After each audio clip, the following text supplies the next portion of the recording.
Oh, I'm just gonna go for it. Okay. Woo!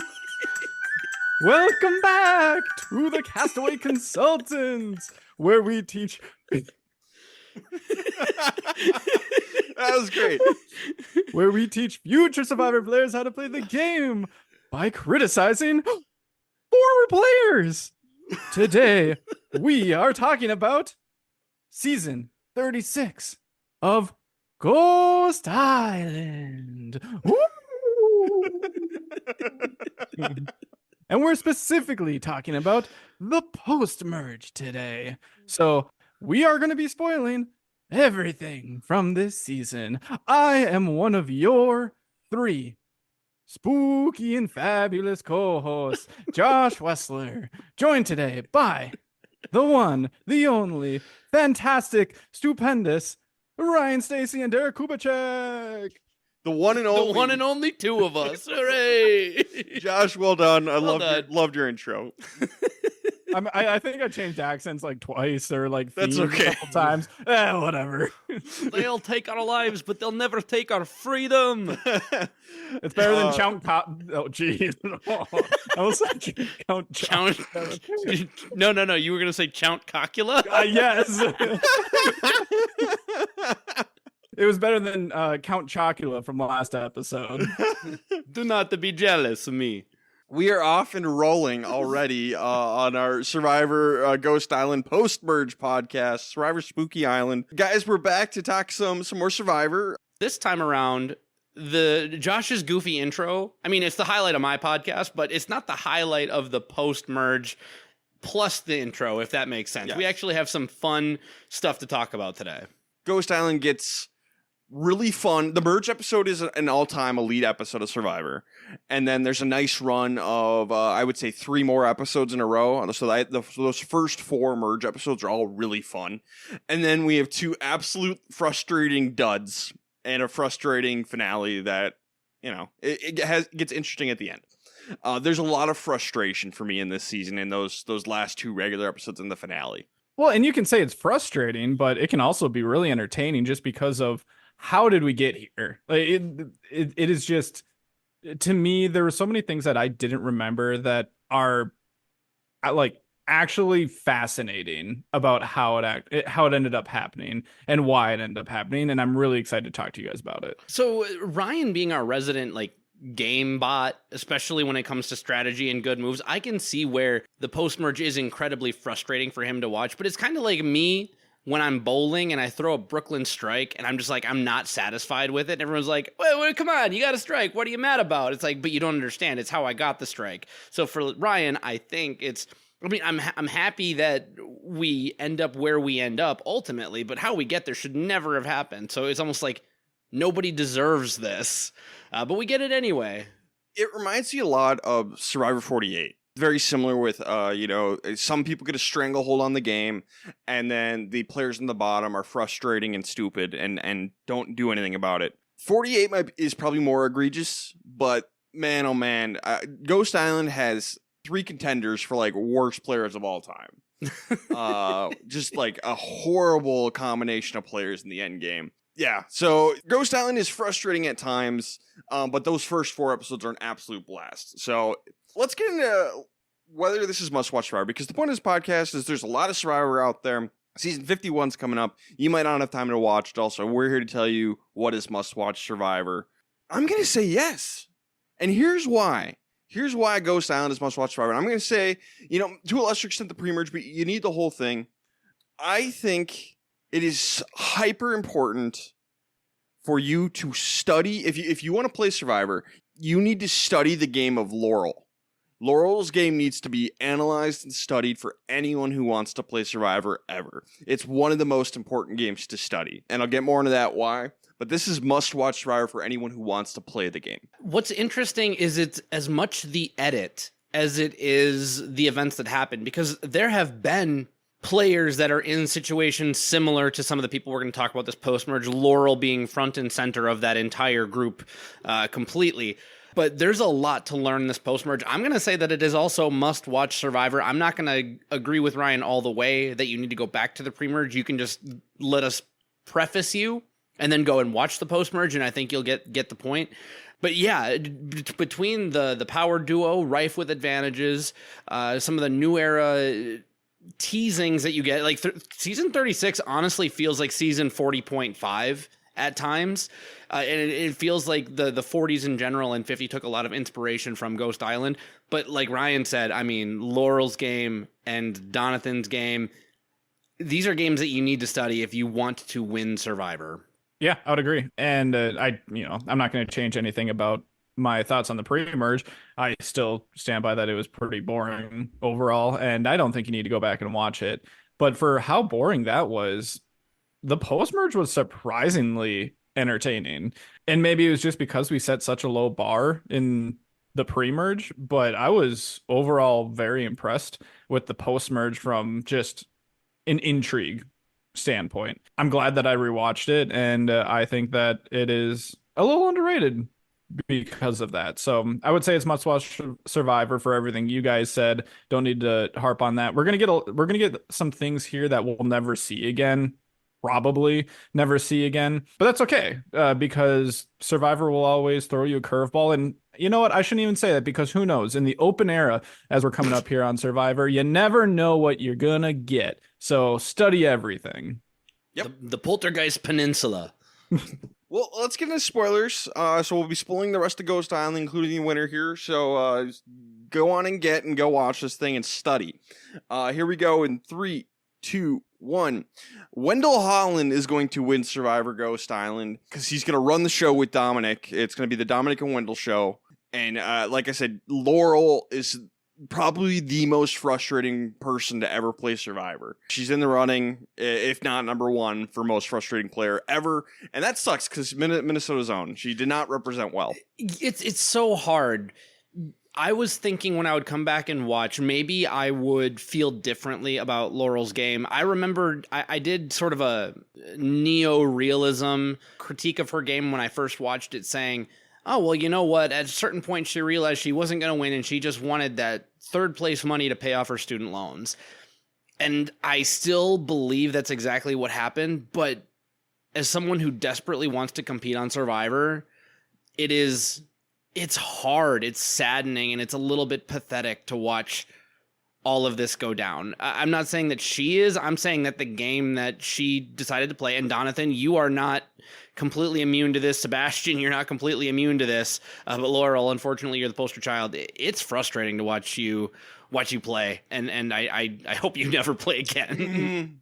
It's so interesting because I feel like it happened with multiple people on this season. It was not just Laurel. Obviously, she's the biggest offender of it, but the balance of, making certain moves versus, sticking with people because of loyalty. And it feels a little bit more old school in that way, where it's like, no, I'm gonna keep going with these guys because I was loyal to them and they were loyal to me and I owe them for that. We've said it 100 times on this podcast in the past, but you don't owe anyone on Survivor. And the fact that she kind of got to this point of no return at some point, I don't know exactly when that was, but at some point she got to, this point of no return where she's like, well, I'm just going to try to get third place. There's going to be a point in this post-merge where that is going to become the biggest critique. And it's, like I said, it's not going to be just her. There's going to be other people that come up with this too, but she's the biggest offender. Ryan, just for the sake of the listeners, because you said, we need to reach back into the pre-merge to kind of understand the place setting, so to speak. So do you want to set the table for what you want the listeners to be thinking about as we move forward episode by episode and talk about, Laurel's game, Wendell's game, Dominic's game, the situation that they were put in? Because, we would be remiss not to at least mention that Malolo was dealt a pretty awful hand to begin with, but yeah, do you want to just set the table there? As a reminder, so the Malolo tribe, if you remember, got super unlucky with the tribe swaps. They're one of the most unlucky tribes in history. They're going to go into the merge down in the numbers. So, yes, Malolo was put in a bad position, which includes Laurel and Donathan. But they have, as we're going to talk about, they had opportunities to change things up. And both of them could have won this game had they taken a shot earlier, and it's super frustrating to watch. And the other thing is, the other part of this is, if Laurel wants to play like, loyal to the end game, okay, But she's going to talk to us confessionals frequently about how, oh, it's time to make a big move.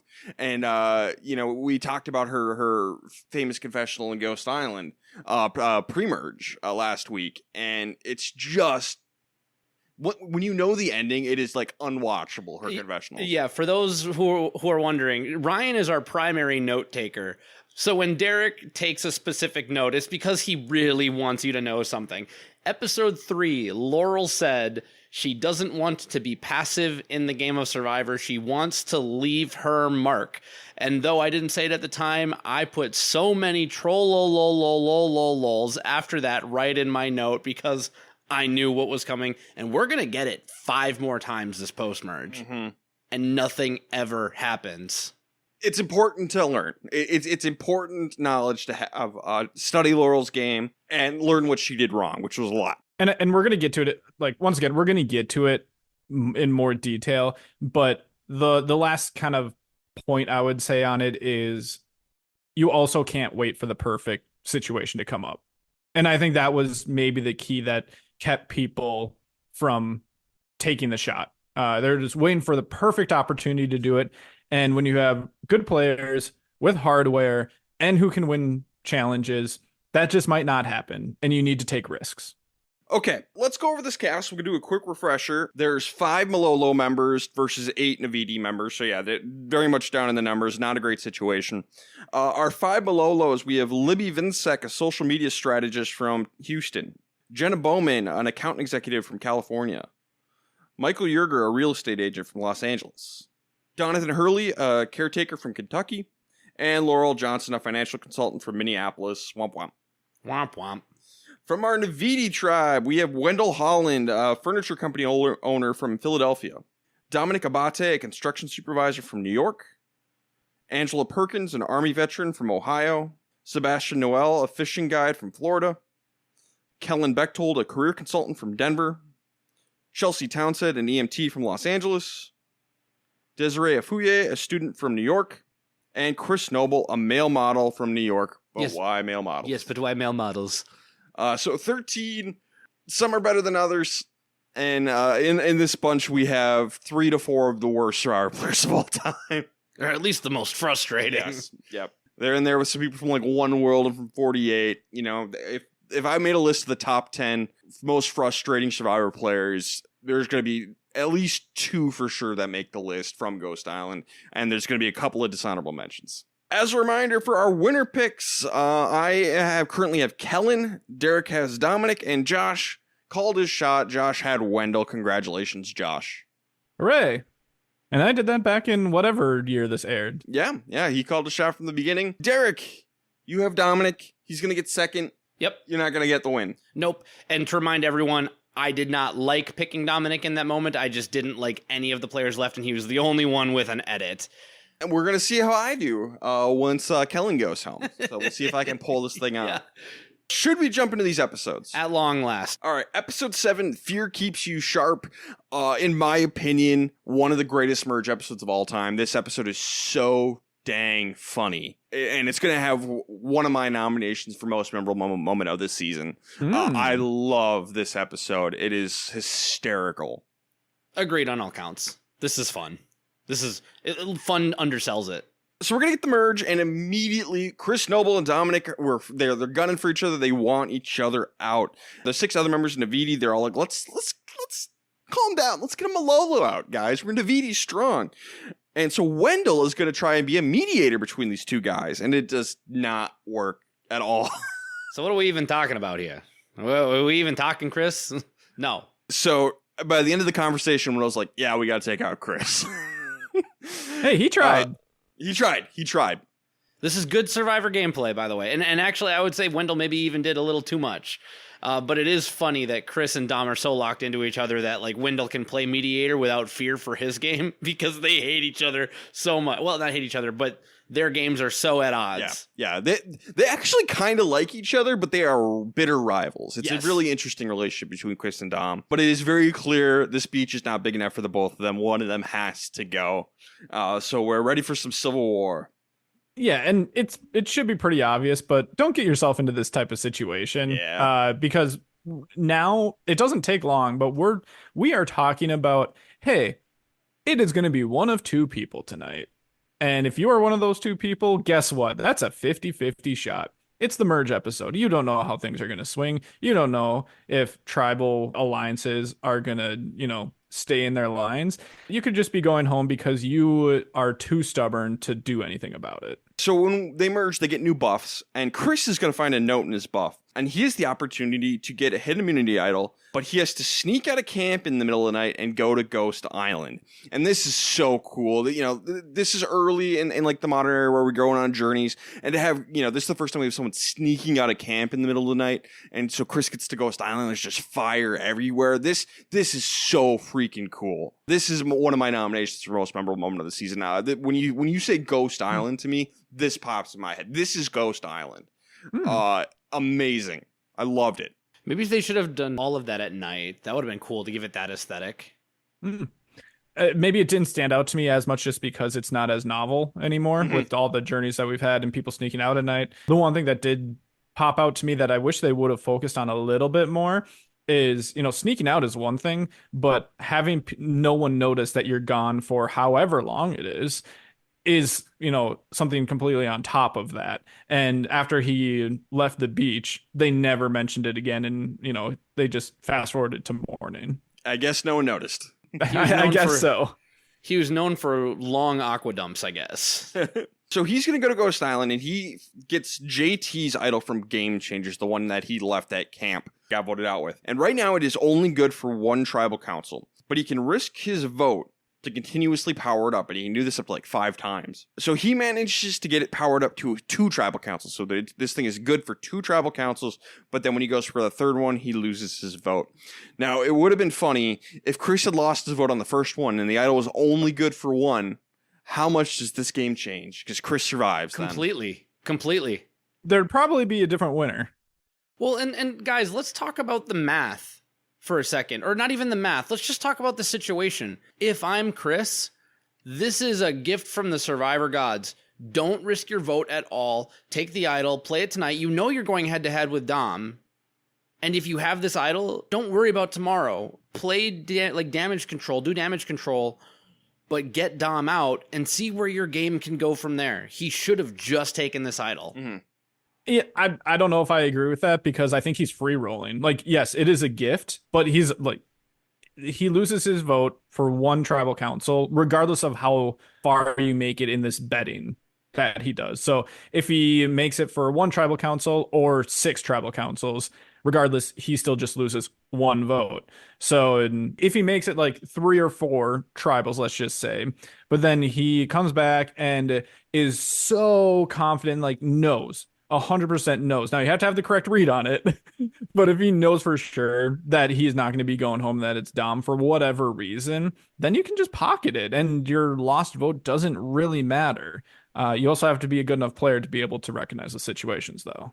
Yeah, I think I'm going to lean Josh's way. I get what you're saying, Derek, but just like the opportunity to power it up so much for just 1 lost vote, especially when there's 13 votes in the game, hopefully if you're good at Survivor, you wouldn't need your vote in that situation. So, yeah, and then, if things do get wonky, you just play it, and then you're through. So, yeah, I don't mind that he goes for it. I understand. So both Chris and Dominic are going to work on gathering forces. We're going to get a conversation between Libby and Jenna. They think Dominic is more dangerous, and that Chris is not a liar. Chris is a lot of things, but he doesn't seem like a liar. He's kind of a straight shooter. I think those are very fair points. Mm-hmm. Maybe the vote should have gone the other way. Maybe. Especially if you know that Dominic and Wendell are a duo already, which it seems people know. Yep. Immunity challenge, Kellen is going to win immunity. So as soon as they get back to camp, in another amazing moment, Chris leads an exodus out of camp with everyone besides Dominic and Wendell. So 11 people are going on a hike through the jungle. This reminds me of like Lost. This feels very much out of an episode of Lost. Or like the giant migration or trek they did at the beginning of Guatemala. Just this large group of people. Oh, Jeff, a lot of people got thirsty at the same time. So they're all going to go. Chris is going to lead them all to the water well. And basically he wants to split between Dominic and Wendell to avoid the idol that everyone believes Dominic has. Good plan. Maybe they should have done it. Maybe. In hindsight. Wendell's going to tell Dominic about his idol. So now they both know each other has an idol. Donovan and Laurel, they've kind of got a working thing going with Dominic and Wendell. So they immediately tell Dominic about Chris's plan. And then they warn him not to trust Libby or Jenna because they're kind of like, maybe we take out Dom. So Wendell's going to go to work on convincing Libby, Jenna, and Sebastian to go with him. It very clearly works. He is more convincing than Chris Noble. Really high bar to clear. Surprise, surprise. We also get a conversation between Kellen, Chelsea, Desiree, and Angela. They want to find a way to come up the middle and take out a Malolo, specifically Libby. They find her the most threatening. And what we don't see is they're going to end up putting backup votes on Libby just in case, which is very smart. Yeah, when two people are battling like this and everyone's distracted, there can be opportunity. We've seen it how many times just throughout Survivor. And just because, people are dueling right now and going head to head doesn't mean you have to take one of them out. Their odds are they're going to keep butting heads after this vote if they're still here. Yeah, if you could rally enough votes to take out Libby, which I don't think was possible, but if they could somehow, I'd say go for it, because then you come back at the final 12, you still have Dominic and Chris going at it, and that's a really nice shield for everyone else. Right. I don't mind them, chewing each other up and trying to spit each other out here. But I always like when players up the middle can make a binary system non-binary. Mm-hmm. So we're going to go to Tribal Council. Remember, Chris has no vote. Dominic has the legacy advantage, which he can play at either 13 or 6. That's very, very hyper-specific. Might as well play it now. I get it. It's an incorrect read, though. Chris and Wendell both stand pat with their idols. We're going to get 10 votes for Chris Noble and 2 for Libby. LOL. Now, I did make jokes about, like, hey, maybe they should have turned on Dominic and Wendell because they're the top 2. I get why they don't. You want your numbers, especially, at the first episode of in the merge, the first vote in the merge, you want to keep as many connections as you can. Dom and Wendell have more connections than Chris does. I get why people would just want to cut Chris. Chris has no connections really, besides a little bit with Angela and a little bit with Donovan. Right. And for me, I know we even talked about some people in the middle coming to get Malolo, but for anyone who's on Malolo, anyone that you can get out that's on Navidi is a great move for you this early in the post-merge. You don't necessarily know that it's going to be the Dom and Wendell show for the rest of the post-merge. If you don't let them do that, they won't be able to do that. That'll be up to the other people on Navidi. But for now, Malolo just to be like, all right, let's plant in the sand right now, get on the same page as them. To a certain extent, they mostly get there, and just vote out a Navidi. So this was good for all of them. Yeah, as far as the decision between, Dom or Chris, I think that they made the right one. I do think that if they were able to get, the numbers for someone like a Libby, that probably would have been better, just because you could delay this another vote. But the relationships matter too much right now, and Chris just doesn't really seem like someone that I would want to work with. He's a great shield, but you have potential for 2 shields on the other side if you think about it. Mm-hmm. But Chris should have played his idol, very much so. The second that Dom played the legacy advantage, I would actually go so far as to say Dom plays his, Chris should have then played his, and then Wendell should have probably played his, and then Libby should have gone home. I 100% agree with you, Derek. Yeah. Yeah, I can't believe he did not play it. I don't know if it's just ego. It probably is. This thing is only good for 2 tribals, man. This is the most important tribal that you can go through when you're talking about just this battle that has been brewing for most of the season. Just do it. Who cares? Find another one. So yeah, everybody except Chris played this correctly. Shocker. Yes. All right, best and worst player of the episode. Josh, who's your best? I went with Wendell mostly because he did try to mediate a little bit. It didn't work, but then he also hung on to his hardware and recognized okay, Dom went, but Chris didn't do anything. And he, if he had anything, he would play it now. If Chris would have played something, then he would have, played after we went over that. But he hung on to everything and came away pretty scot-free in the situation, while also shoring up a relationship with Laurel and Donovan. So we got some of the sprinkles that are going to keep coming throughout this post merge, but that solidification there was really important. And it seemed like it mostly came from Wendell. I agree. I had Wendell. I had Dom. And my big reason is because Chris has been gunning for him since day one. Dom never really had a problem with Chris. He tried to mend that bridge a couple times in the pre-merge. It went nowhere. So the fact that he finally gets him out and this frees him up, like, I understand that having a battle like this can paint a target on you, but unfortunately Chris had already painted this massive target on Dom. This frees up Dom's game more than it does Wendell's. It actually in many ways forced Wendell to kind of take a side, so he's a little less free than he was before. But I had it as like a very close between the two of them. I gave it to Dom because Chris wanted him out. I agree that this is better for Dominic. I think Wendell played better. Sure, I respect that. But I'm keeping it as Dom. I like Dom for best here. Worst player, I have Libby. Everyone thinks she's a threat. Everyone. And she's clearly not doing enough to manage it. She was very nearly voted out because of it. So I don't know exactly what she's doing wrong, but she's doing something wrong. I've got Angela because she was on the wrong side of the votes. Way too Chris loyal, and no one seems to want to work with her. I had Desiree for basically the same reason, just a different person. And I think, if I remember correctly, she was the one that pushed for the Libby vote a little bit more than Angela. I think she started the conversation, which is fine. Like I said, that was probably a better move. But when it doesn't work, I'm going to ding you for it. So I think Desiree was intentionally a backup vote on Libby. Angela, I'm unclear on if she was actually left out or not. It's a little unclear. So, as is tradition with her. Well, and Angela's closest ally was Chris, and he also went home. So that was another reason that I had her. Fair. As we talked about, a lot of people played well tonight. So Josh, do you want to switch to no. Angela or Libby? No, the main reason was because she started it. Okay. Again, if it would have worked, awesome. Probably would have given her best player.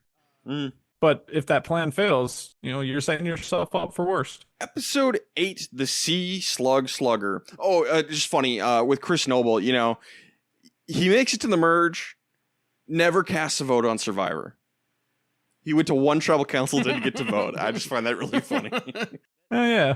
That's got to be some kind of record. Yeah, I think he was the first person to do that, but I think it has happened again. Like the days played to votes cast ratio is unbeatable in many ways. Yeah, it's wild. Also, just notably from that one, because we talked about how funny it was, I love how Dom at the voting confessional urn is just like, Chris Noble, because he's a tool, and I don't like him. Okay, he only the first part.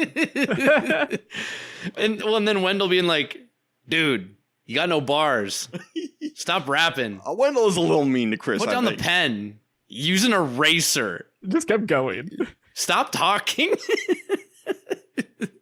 The other thing that kept going, there was a fantastic montage between Chris and Dom during the episode. Like, we had already known that it was going to be one of the two of them, but there was just so much back and forth of just the two of them just wanting it out for each other. It was very enjoyable.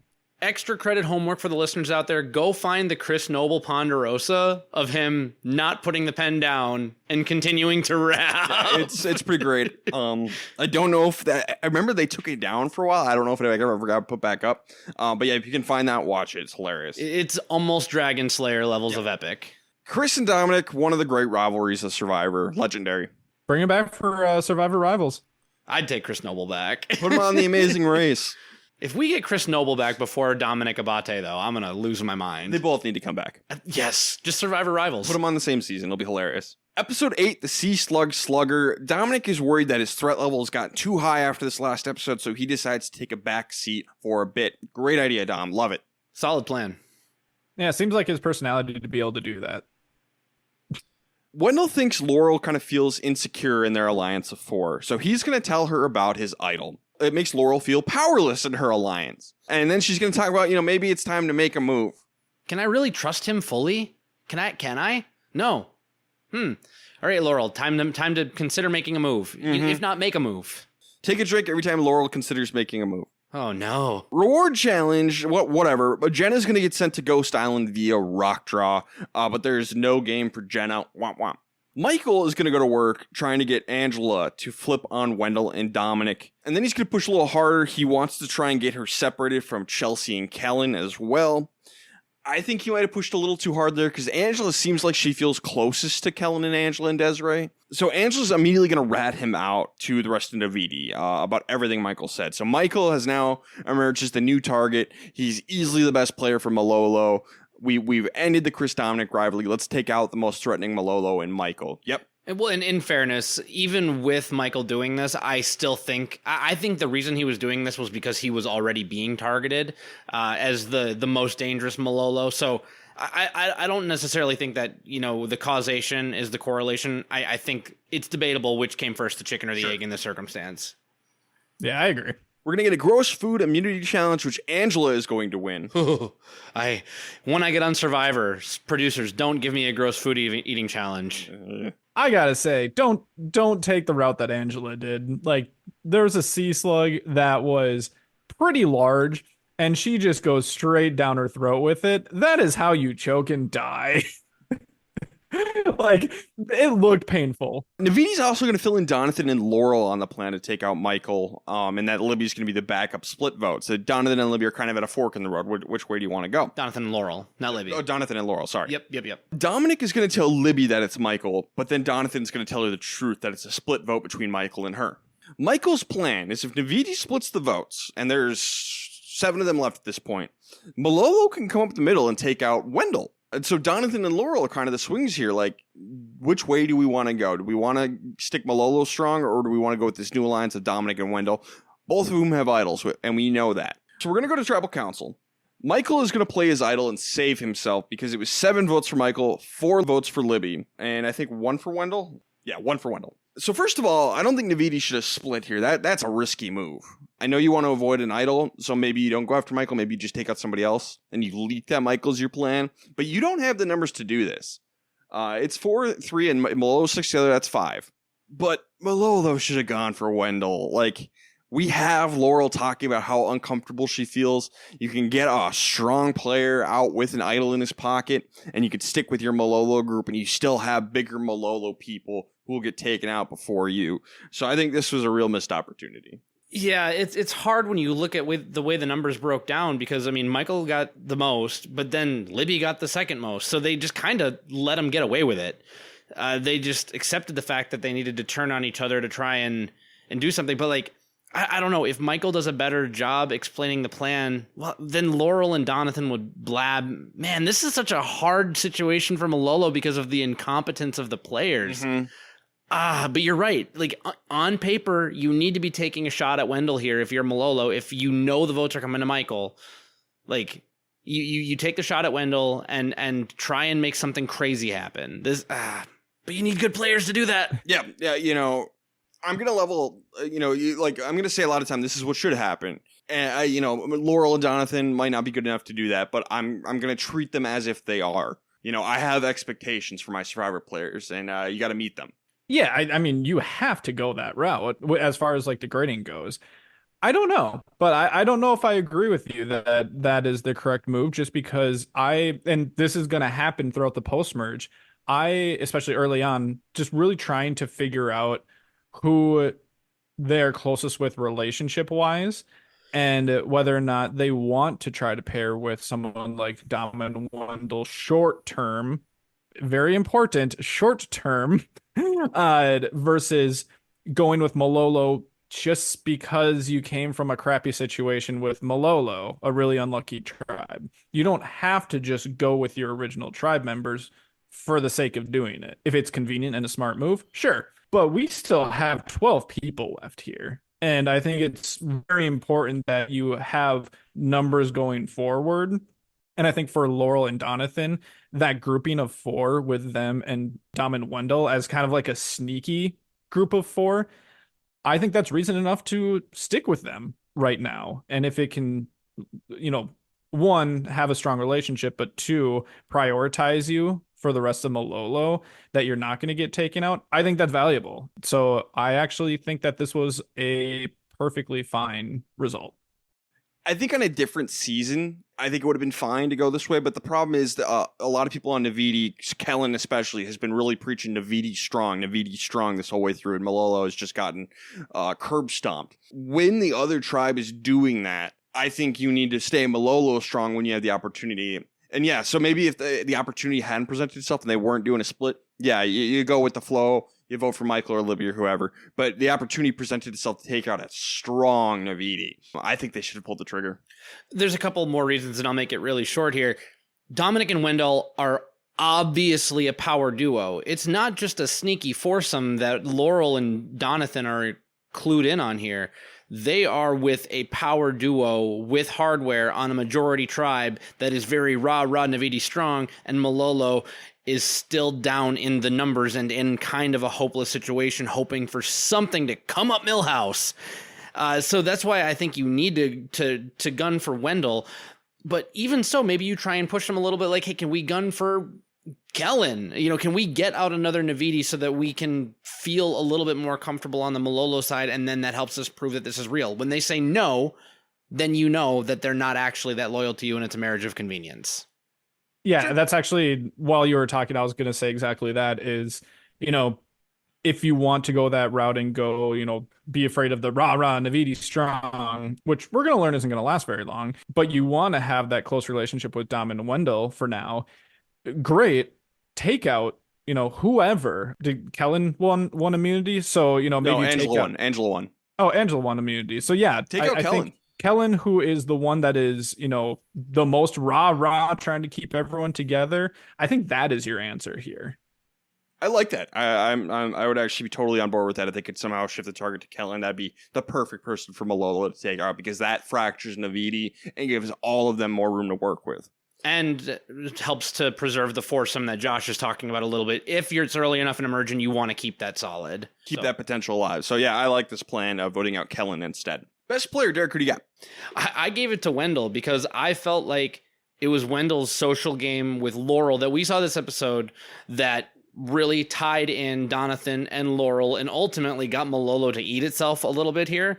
So I gave it to Wendell. I did give an honorable mention to Michael for the use of his idol and using it correctly and saving himself. It was just the fact that Malolo wasn't able to do anything with that other than Michael saving himself. They still lost Libby. That I did not give him best.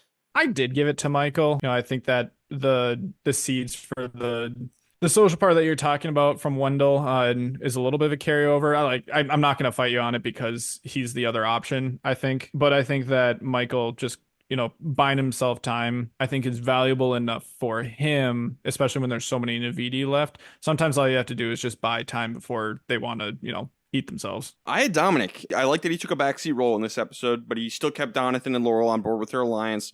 They took out Libby and they flushed Michael's idol. Boom. I did forget that Dom hasn't trusted Libby for a long time. Even if the reason is kind of unclear, he just kind of says she's got a look about her. So there is an extra half point there. Not enough to move it, but I like Dom as a sneaky honorable mention, I should have said. Worst player, Josh, who do you got? This one was a little tricky for me because I do think that it could have been better, but I do think it was a good enough move by Laurel and Donathan that I'm not going to have one of them. I'm going to give it to Jenna because I think that she is the worst off as a result. And she seemed to be the closest. Unclear. We didn't get a whole lot of information, but it seemed like she was the closest with Libby. So, she would probably be next up if Michael wasn't, around or if he found another idol. So, and she just doesn't really seem very threatening. I did give it to Laurel for not taking a shot at Navidi when they had the opportunity, especially because we got a confessional saying where she said she felt powerless in her alliance. This honorable mention to Donathan, but I'll have Laurel as my worst. Yep, and this is me acknowledging that I don't think that almost anybody other than Jenna is in a worse position.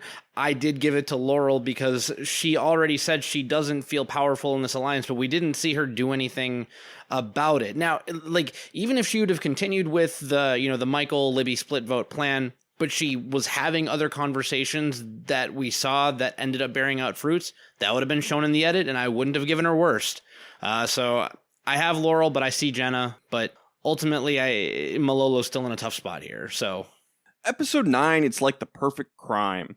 Desiree wants to make a move, so she's going to talk to Malolo about coming together to flip it on Navidi. She wants Kellen, Wendell, and Dominic out in that order because they are huge threats in controlling the game.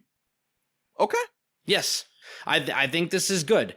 We'll see if execution is lacking here, but it's nice to see some of these players wake up a little bit and realize, hey, something needs to be done here. Reward challenge, whatever, but the rock draw is going to send Angela to Ghost Island. Angela gets to play a game. She has a 67% chance of getting an advantage, 33% chance of losing her vote. She decides to go for it and loses her vote, but I still think she made the right move in going for it. She needs something. Yeah, because it's Angela, I agree. But her vote's not going to make a big deal here. You can't say no to those odds. Yeah, it's too good to pass up. But, it didn't work out. Laurel's going to tell us she wants to stick with Dominic and Wendell for some reason. So she's going to tell them what Desiree is planning. Oof. Laurel. Oof. Laurel. What are you doing? So Dominic believes Laurel, and he's going to tell Kellen. Kellen doesn't buy it at all. And it's really funny. Kellen is going to repeatedly talk about how much she trusts her gut this season. And it's so funny because her gut is wrong like every time. She doesn't buy it at all. She thinks her bond with Desiree is unbreakable. LOL. And we never got really information or like confirmation through the edit about it, but she mentioned a couple of times like Desiree and Chelsea. So I'm just like, oh, what'd Chelsea do? Exactly. Chelsea gets kind of dragged into this. Yeah. And it's really funny because Navidi, it kind of reminds me of Among Us, where emergency meeting, but for Navidi only. They're all going to have this emergency meeting, and Malolo's just like, oh, they're all over there talking without him. Donathan is going to find Scott's half of the Super Idol from Survivor Co. Wrong and has to get the other half to power it up, which is hidden underneath the shelter. The rest of Malolo kind of plays distraction for him, and he is able to get the full idol. Was Dom there too? No. No? No, it was just Malolo. It was just Malolo? Okay. Dom walked through and, Donathan was just like, oh yeah, just sitting here, blah, blah, blah. Just, casual. Immunity challenge, Chelsea is going to win. So Dominic at this point, he wants to slaughter some of these goats because he's one of the top players. So let's do some goat slaughtering and get some of these weaker players out of here. Kellen still wants Michael out. Desiree wants Kellen out. How is this going to break? So Kellen, Desiree, and Chelsea are going to talk. And Kellen is going to tell them what Dominic told her. Desiree is going to deny it before running over to Malolo, mainly Laurel, and confronting them about ruining the plan. And then when Wendell gets too close, she just kind of changes her tune and just like nothing happened. They pay no attention and, walks away. Uh-oh. Oh, no. Uh-oh. So at this point, Malolo is going to go to work all together as a team effort to try and blow up Desiree's spot. And it is so funny because Laurel and Desiree go to Dominic at the exact same time, both trying to, she said it. And it's just really funny watching Desiree try to do damage control. Laurel may have blown up the spot in it wasn't a great idea, but it led to a very entertaining episode. And they didn't go up to him at the same time. Laurel's talking to him, and then Desiree must have seen it and just bombards them. It's just like, what is she saying? Like, I did not say any of this. Like, didn't even, it just completely blindsides their conversation and then just bounces. Like, just ridiculous. If we have Ben bombs from previous seasons, this is a Deza Death Ray. These are Desi Death Rays. And she's trying to zap everyone with them. If her eyes could fire death rays, Laurel would be dead. Oh, daggers. Desi daggers. Desiree daggers. Kellen is worried that this is a ploy for the boys to take over the game, so she's still concerned and wants Michael out. And isn't this the same Kellen who was like, Dom, why are you being paranoid all the time? I'm trying to save you. I'm trying to save you. What do you mean? Very funny. So at Tribal Council, Malolo is going to go really hard at Desiree. A team effort, like I said. Desiree is going to get pissed and not really help herself, I don't think. Angela can't vote, so it's going to be 8 votes for Desiree, 2 for Michael. So Chelsea and Desiree voted for Michael. Was she left out intentionally? I don't know. But Laurel had the opportunity to be part of a plan to take out 3 of the most dangerous players in the game, Kellen, Wendell, and Dominic, and she blew it. Especially if Kellen was first. If Kellen is the first of and for whatever dumb reason you still want Wendell and Dominic around, like Kellen was first on Desiree's hit list. Go for it. You don't need Kellen. She's Navidi, rah. That is the person you should want out of here most. And then you have, like Ryan just said, you have, I don't want to say plausible deniability, but you have some cover with Dom and Wendell, who are both game players and they understand this is a game. Look, there was a chance to take out a Navidi. and give us a little bit more room to operate while keeping our secret foursome alliance strong. It makes so much sense. But she was just so excited to go feed information to the Godfathers here. And we're going to see this a couple times, not just with Laurel, but Angela's going to end up being guilty of this too. Man, just sometimes you don't need to be in the driver's seat. It's almost like Laurel was envious of the fact that Desiree wanted to make a move and just wanted to play spoil sport for it. No, you need to move with intent. And this was the wrong intent for Laurel. I do think that matters, though, because, fast forward to the end of the game, I do think that you want to be the one to make the move. You don't want to just be on the tail end of Desiree comes to you and wants you to make a move to take out. She doesn't know this, but like two of your closest allies, and you just hop onto that. What's that going to look like in the end? I don't know if that's going to provide a lot of value depending on who you're stacked up against. So I think that is something to be mindful of. So best player, I have Donathan. He found an idol. He, once the Laurel kind of ruined the plan, blow up Desiree's spot, get her out, all the Malolos make it through. Sure. He helped with that. Took her out of the game. Malolo stays intact. So I have Donathan. I went in a completely different direction. I gave it to Michael because we see at the beginning him playing his version of damage control is, look, I'm a free agent now. Use me as a number. He dials it back, and then he, like all of Malolo does, really, is just capitalize on the Desiree chaos. And because he was the primary target, if Desiree doesn't blow up her own spot, I gave it to him because he could have messed this up badly, and he doesn't. I'm going to give it to Donathan just because he gets most of the benefit without any of the focus. Two people that he's still close with and Dom and Wendell are still there, but he doesn't get all the focus fire that Laurel did. Hot take. I have an honorable mention for Laurel here. Oh. I'm not going to say best player of the episode, but honorable mention just because it showed how it solidified this and showed how close that they were to Dom and Wendell are to them and care and trust more about them than even their closest ally, what it seemed like their closest ally of Kellen.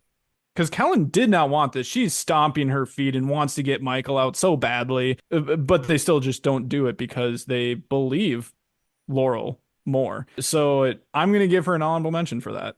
Okay. And there's still time to take out Dom and Wendell. It doesn't have to be right now. There are still, again, there's 11 people left. This is a tight duo, but that is a very obvious tight duo that everyone knows about. You're going to have to do something about it. Don't wait too much longer, but it doesn't have to be right now if it doesn't make sense for your specific game. Worst player, Derek, who do you got? Well, I gave it to Laurel because she blows up Desiree's plan because she thinks that she's a stronger player than she actually is. I think Josh's point would be better if I actually believed that Laurel was... If Laurel had actually done anything to this point to make me think that she was a good Survivor player, which she hasn't. So to me, this just looks like another error. It doesn't look like strategy. It doesn't look like intent. So I gave it to her because it just seems aimless and a little bit desperate. I understand, but like Ryan said, I would like to try to grade these people as if they are competent Survivor players. I don't want to give them a handicap because, they're clearly bad. And we know that after the fact. In the moment, if we're watching this live, I would like to grade them as if we were watching it live. So I'm still, I'm going to trust that you're going to make the right decision at some point. So I kind of just gave it again, kind of like last episode, to more of the collateral damage in Chelsea. Chelsea is on the complete outside of the vote. She was somehow dragged into this, and maybe she was a core part of this plan and just wasn't shown in the edit, but she's on the outside. I don't care that she won immunity. It doesn't matter. It seems like even outside of anyone on Malolo, it seems like she's kind of just there.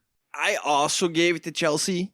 In my only reasoning, I don't like that Laurel blew up Desiree's spot, but once it happened, you got to bury her, and they did it. It got her out of the game and got Malolo through intact. So I don't love it, but Chelsea, with my point system that I like to do, positive and negatives, Chelsea had more of a negative than Laurel did because, Laurel screwed up. And then once the mistake happened, she did pretty good for the rest of the episode.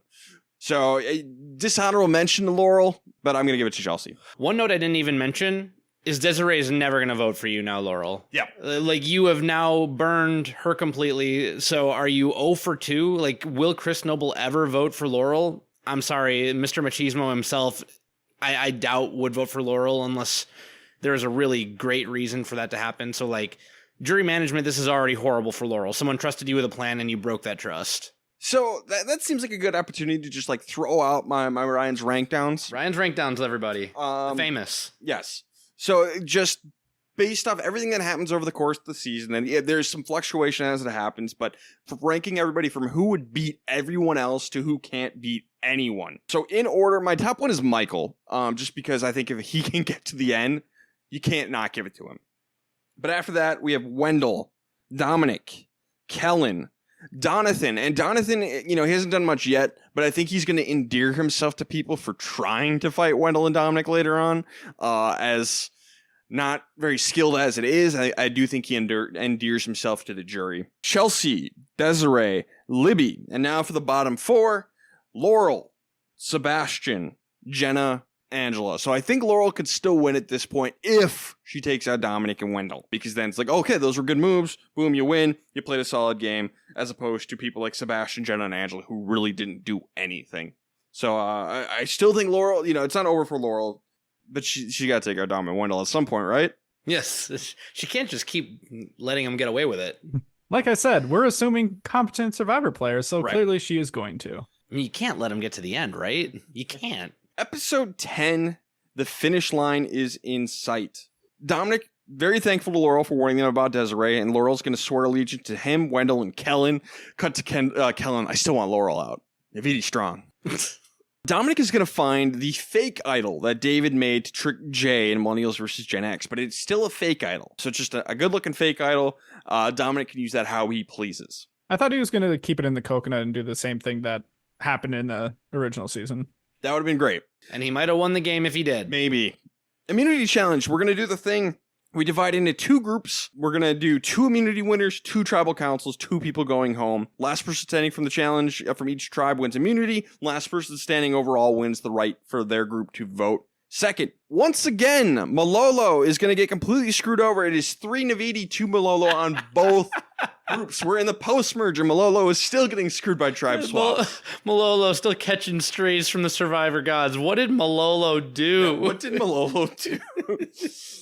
Hilarious, unfortunate, but really, really funny. For whatever it's worth, Malolo translates roughly to rest and relaxation. You can rest and relax on the pre-jury trip in Ponderosa. Yeah. So the orange group is Kellen, Dominic, and Wendell, Laurel, and Michael. Uh-oh. Uh-oh. The purple group, Angela, Chelsea, Sebastian, Jenna, and Donathan. Definitely more interesting. Yeah, one of these groups is more interesting than the other. And then ends up being, you know, almost the same. Like, same amount of entertainment for no reason whatsoever. So Chelsea is going to win for the purple group. Dominic wins for orange, and he wins overall.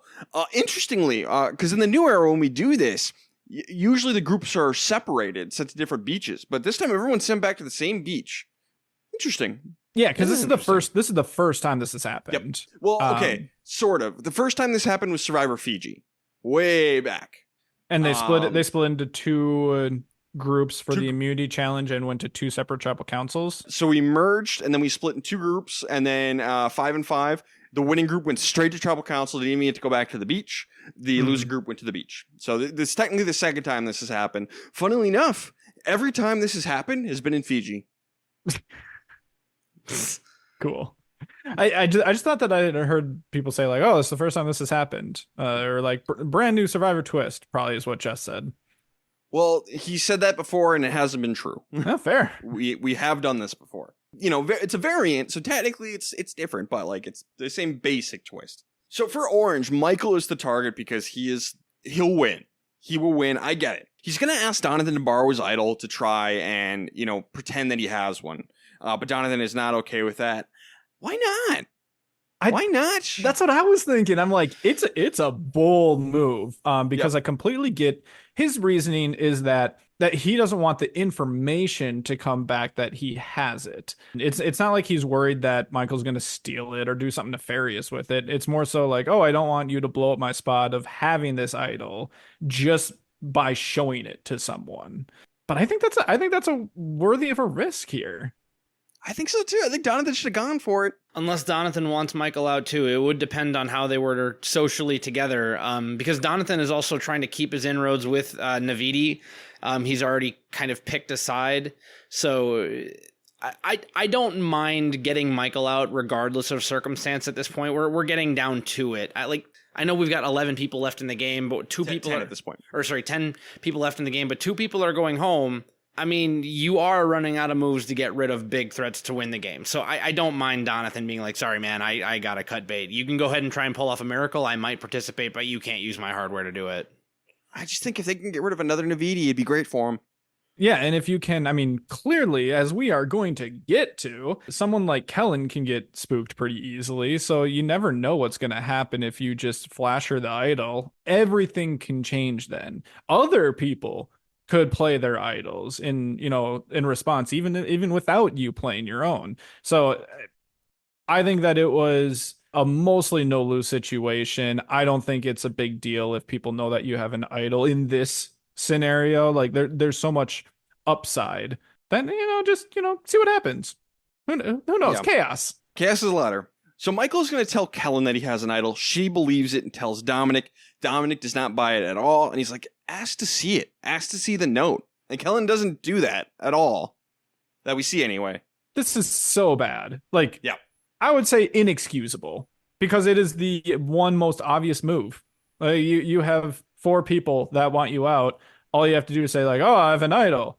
Oh gosh, no, not that. Like, and now everything Prove is everything changes now. So this continues to show like the type of player that Kellen was. We mentioned it in the pre-merge. we kind of hit on it a little bit.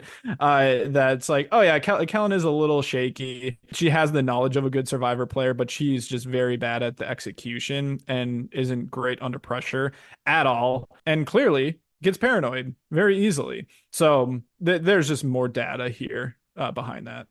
Well, and that's where if you're Michael and you have a player like Kellen who is a little bit fidgety about this stuff, you could go the heroes versus villains Rupert route and just stick a rock in your pocket and and hang out close enough where Kellen, who's paranoid and trying to be observant, will see something like, what's he got in there? It's just a rock.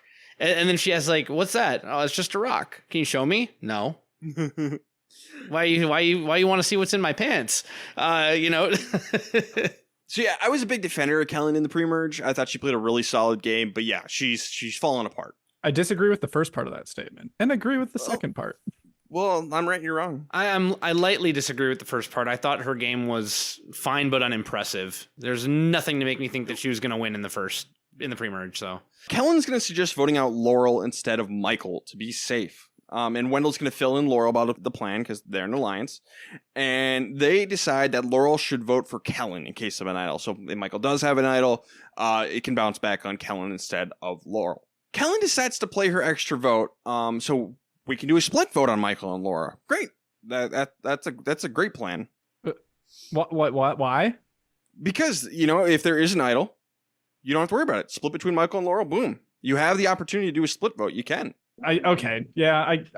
So splitting the vote is fine, but I guess I was under the assumption that, it's going to be 3 votes on, I don't know.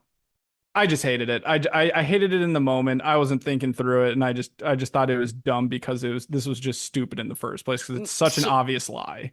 So I'm fine with doing the split vote, but Ryan, correct me if I'm wrong. This is the one where she didn't tell anyone that she was doing it. Yep, she did not tell anyone, which, she pulled it off. So good for her. If you get Wendell and Dominic, let's say, to vote for Michael, and that's the plan, and you can put both your votes on Laurel, you could do the split vote without letting anyone know, and then that's your move. I think there's some logic to it, but the origin of all this is stupid. Falling for Michael's lie. But, if you have the ability to do a split vote and pull it off, why not? I do agree with that. That's just a better safe than sorry type of thing to consider. I just think an extra vote is valuable enough to hold on to when it's just so obvious. It's Gosh, so obvious. Well, and now that I think about it, the irony is Wendell is okay if Kellen catches the backdraft, so to speak, of the storm and tells Laurel to vote for Kellen. So, you know what? I'm okay with Kellen doing this. This was a move of pure self-preservation. It pretty much guarantees that she walks away scot-free without a complete, open, and utter complete betrayal, which is something okay to gamble on, I think. Yeah, because if there's going to be a betrayal, you're out anyways. Maybe Michael could go find an idol after this stupid lie. You never know. Sebastian, Angela, and Chelsea, their plan is to vote out Jenna, but tell her it's Donathan. I think you should reverse that. I think Donathan's more dangerous than Jenna, and Angela and Sebastian need Jenna to have a chance to win. And also, Sebastian and Jenna are close. They have a relationship, so why cut her when you can use her and just get rid of Donathan instead? I don't mind that logic. Yeah. It's almost like there's bad players on this group. Because, they don't know he has an idol. Nope. Yeah. Jenna tries to get Donathan to play the idol on her by telling him that Sebastian told her she's going, like, hey, you're going because I like you. I wanted to be up front. Donathan's going to agree to do this. And Jenna's plan is to vote for Donathan anyway, just in case. Dang, cutthroat. Evil, but I like it. I like it. Purple Tribal Council. Donathan is going to play the idol for himself. It's going to be 3 votes for Jenna, 1 vote for Donathan, 1 for Sebastian.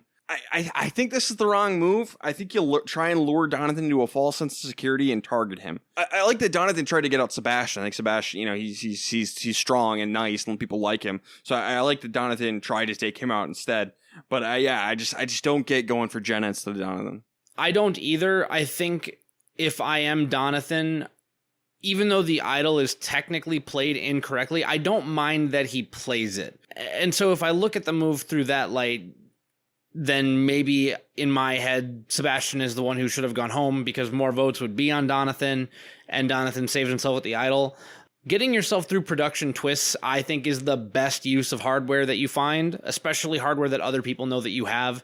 This is a great opportunity to do that. So I don't mind that he played it wrong. I'm not sure who the right person to go home is. It's whoever maybe Donathan wanted, but I do agree that they should have put more votes on him given the situation of 5. Yeah, I guess I didn't really think a whole lot about the potential relationship that Jenna and Sebastian might have had. That's really the only thing that's hanging on of, whether Donathan or Jenna was the right move here. I said fine. I think either of them is fine to go home. And I do think that it was a good move for Donathan to play his idol on himself here. I don't know why you would feel so confident in a split tribe where you're down to 5 people, one of which is already immune, to give your idol to someone else. Like, it just does not make sense. Sure. But I just think Sebastian and Angela can't win anymore. Sebastian maybe, but Angela definitely not. Yeah. Angela could never win, but yeah, I think Sebastian loses the one other person he could beat. There's time. There's time. Again, we're assuming that competent player baseline of, hey, make some moves and you could win. Yeah. It's not like he's unlikable. I reserve for with 10 people left or whatever we're at. I will not say that people can't win the game at this point unless they're just so unlikable, because it doesn't matter how many moves they make, they're not going to win. At this point, there's plenty of time to still be able to make moves. So it's hard to make that statement for me. I just think if you're gonna have 3 finalists who didn't really do anything at the end, you got to be the most likable, and that's Sebastian between him, Jenna, and Angela. So other people made moves, sort of. Orange Tribal Council. Kellen is gonna play her extra vote, so it's gonna be 2 votes for Laurel, 2 votes for Michael, 1 vote for Kellen, 1 vote for Wendell. So we're gonna get a revote. All the votes go on Michael. Yeah, Michael's way too dangerous to be left alive. Michael has got to go. I'm cool with this. Yeah, I think this is the obvious thing that should happen. Best and worst players. So 2 people went home in this episode. We give out 2 best and worst players. Josh, who are your best players of the episode? I had Donathan and Domathan. So, or sorry, Dominic and Donanic. So it's the 2 Doms and Dons for me this episode. Dumbathan. Ah, very nice. Dominic. I do think that it was the right move for Donathan to play his idol. Yeah, you're in a small group. Why not? Locks it up for him. The only way it could have been better is if he utilized it to, maybe lend it to Michael if he wanted to cause a little chaos. But if he ultimately wanted Michael to go home anyways, that's his decision, and it wouldn't have been a terrible thing, I don't think. On the other side, Dom won immunity and made it so that he, like, none of this was even an option for him, and tried to keep Kellen as cool as possible when she is I don't even know how I can describe it nicely. I like and any way that I describe Kellen in this episode would just be mean. Because it was so bad. So bad. And if I'm aligned with her and see her doing this, I'm ready for her to go home. And I would have been close if Michael wasn't over there to switch it on her instead, just because of how ridiculous this was. So good on him for just having the right read, even if it's the most obvious one. So I agree with Dominic. He found the fake idol. He won immunity, took out Michael. My other best is Kellen. Oh my God. No. Now. I agree that like she fell for Michael's thing, hook, line, and sinker. That was bad. But I wanted to avoid the purple group because I didn't like really any of it. So I stuck completely in orange. I just thought her extra vote was a really smart move for her. Oh my God. So yeah, she fell for something kind of stupid. But the idea, if you have the ability to split the vote just to be safe, I think that's a fine use of the extra vote. I like it. Kellen makes it through just fine. So I have Kellen. Yeah, I mean, I did the same thing as you. I stayed away from orange. I just gave it to Dom and Wendell. Dom for obvious reasons, and Wendell because he kept the train from falling off the tracks. I think we've already beaten this to death. I very strongly disagree with Kellen, but I just said Dom and Wendell. I don't need to pick anybody from this group over here. This is just weird. What a terrible take, Ryan. Like this is the worst one. This is the worst one you've had in a while. I'm not going to say it's worse. It's not like your worst ever, and it's certainly not worse than, I don't know, other recent ones that Derek probably has had. Hey, I don't need to catch any strays when Ryan's misbehaving, all right? But this is the worst one. This is the worst one that you've had in a long time. I love when Josh has opinions, man. Because this is so stupid. Because it is the most obvious.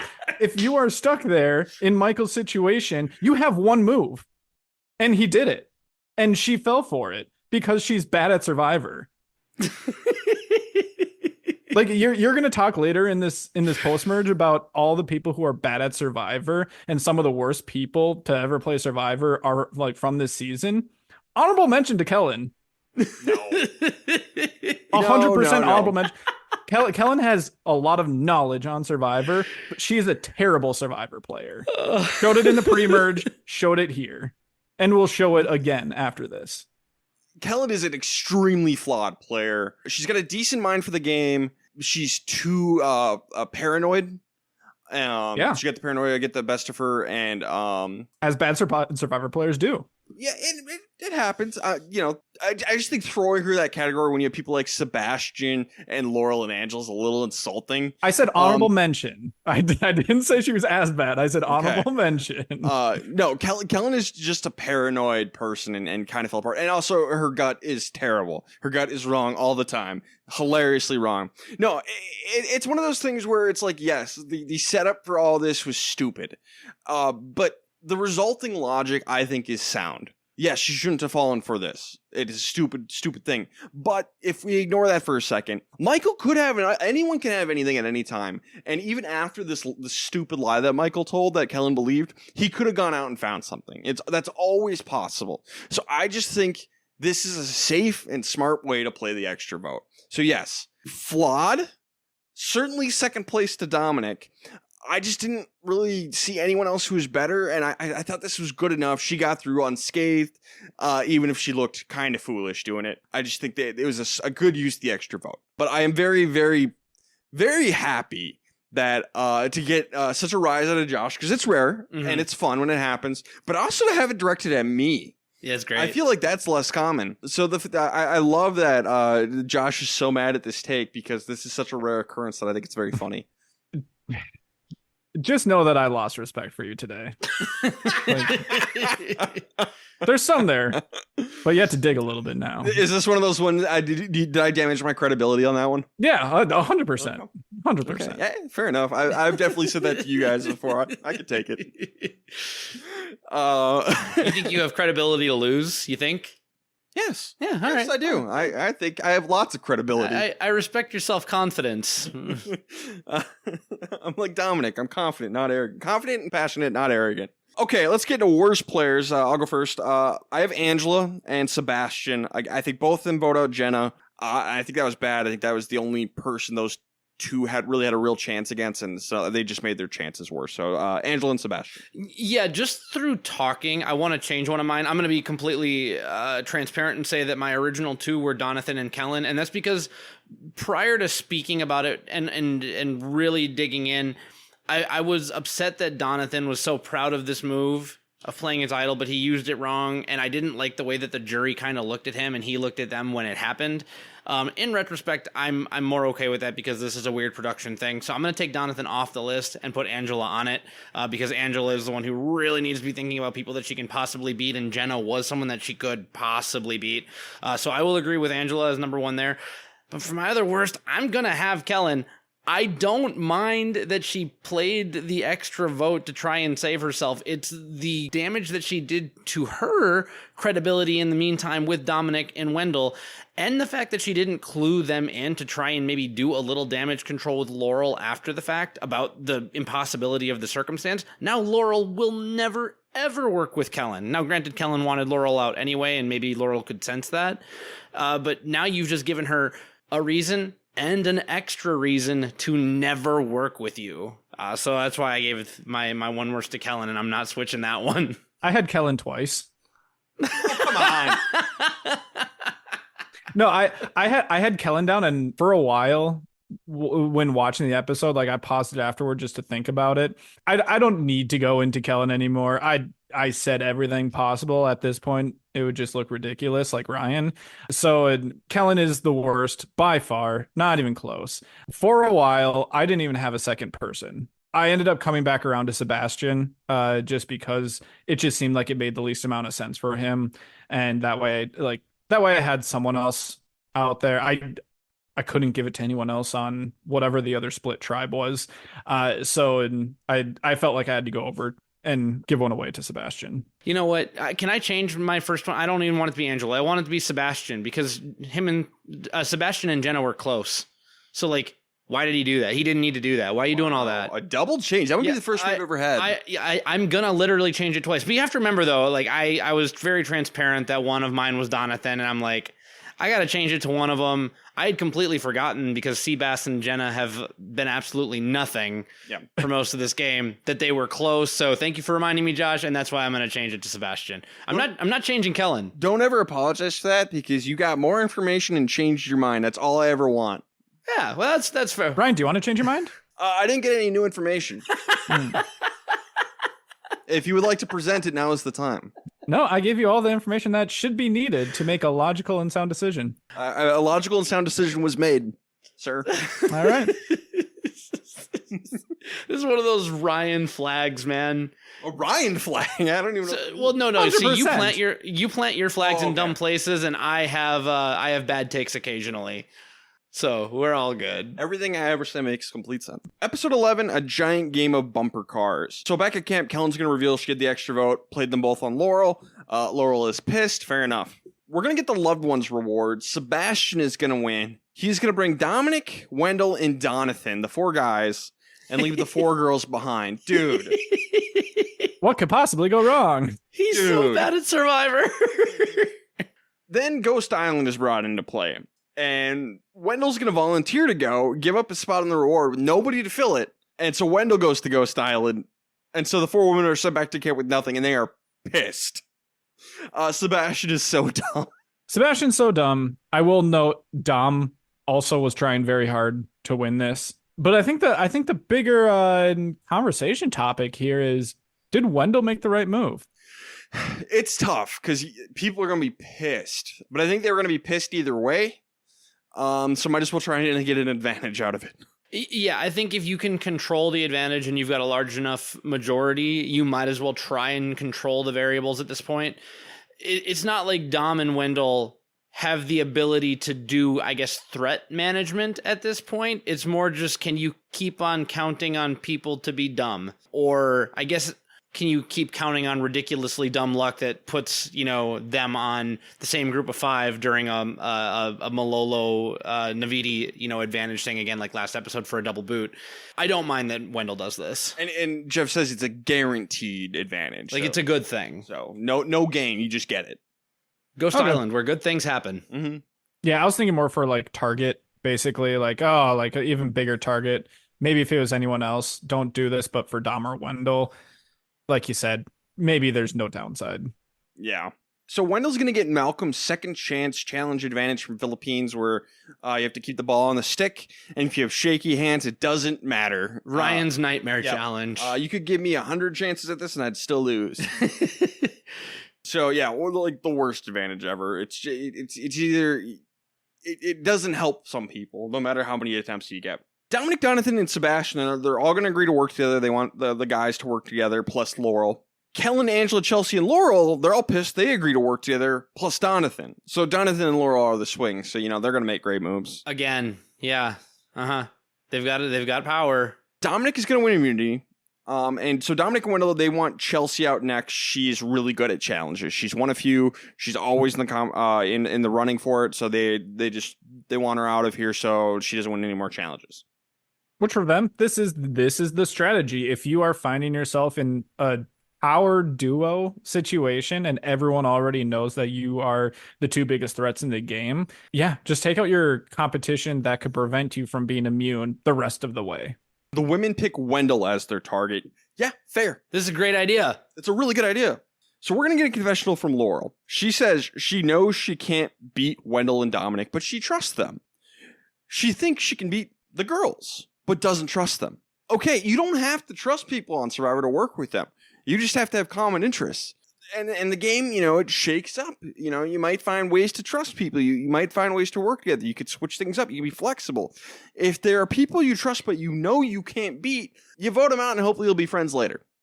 At this point especially, we're at that point where like 8 people left. If you can't beat them, they gotta go. Mm-hmm. There is such a rare circumstance where at this point, like clear number 1s and number 2s, especially when they're so much higher on that list than Laurel is, where 1, you need the resume builder, and 2, like you need them to go. The fact that she lays it out and she knows, it's so horrible. Yeah. Unforgivable. Yes, truly. So I feel like I do need to say something here because I have been more forgiving up until this point of Laurel and Donathan, but mostly Laurel compared to the 2 of you. And that's just because I keep saying, you have time. You have time. It does matter what your relationships are in this game. You have time. You are down to final 8 now. Your grouping of 4, while that matters, it doesn't really matter as much now, especially when there's several big threats still in this game. Plus, that they have hardware. So if you are going to be taking this shot, let's just assume that it's going to be unsuccessful, and that they are going to play an idol, or maybe one of them is going to be immune and the other one is able to save him because of that. Great. Now, at least, you might not get them out this time, but now they're going to be vulnerable, or at least they're going to be close to being vulnerable. So you need to start chipping away now so that you don't find yourself with not enough time left getting to the end where someone could just win 1 or 2 immunities and get themselves into fire making. Because they know, it is on record, they know that fire making exists here. So we're in a different world than, the other rewinds that we have covered up into this point. So and you just need to be, 8, 7, 6. If you only have 3 or 4 votes left, you're running out of time. So you got to do it now. Yep. Yeah, they were told about fire making on day 1. So they all know about it. They hadn't seen it, but they know about it.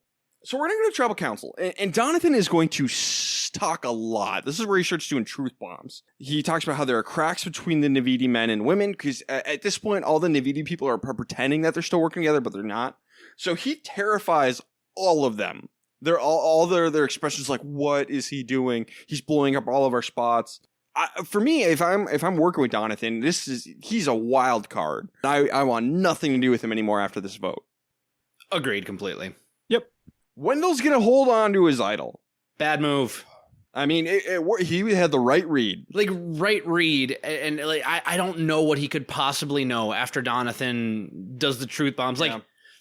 I don't know. I just don't know. Like, congratulations on saving your idol, Wendell. Like, clearly you had a better read than what I do as a viewer, but like, if he would have used his idol here for no reason, I would have said he was justified. Sure. I'll phrase it like that.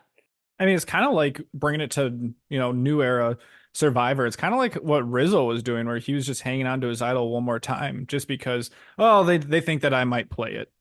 Because is it complete public knowledge at this point that Wendell has that idol? I don't think so.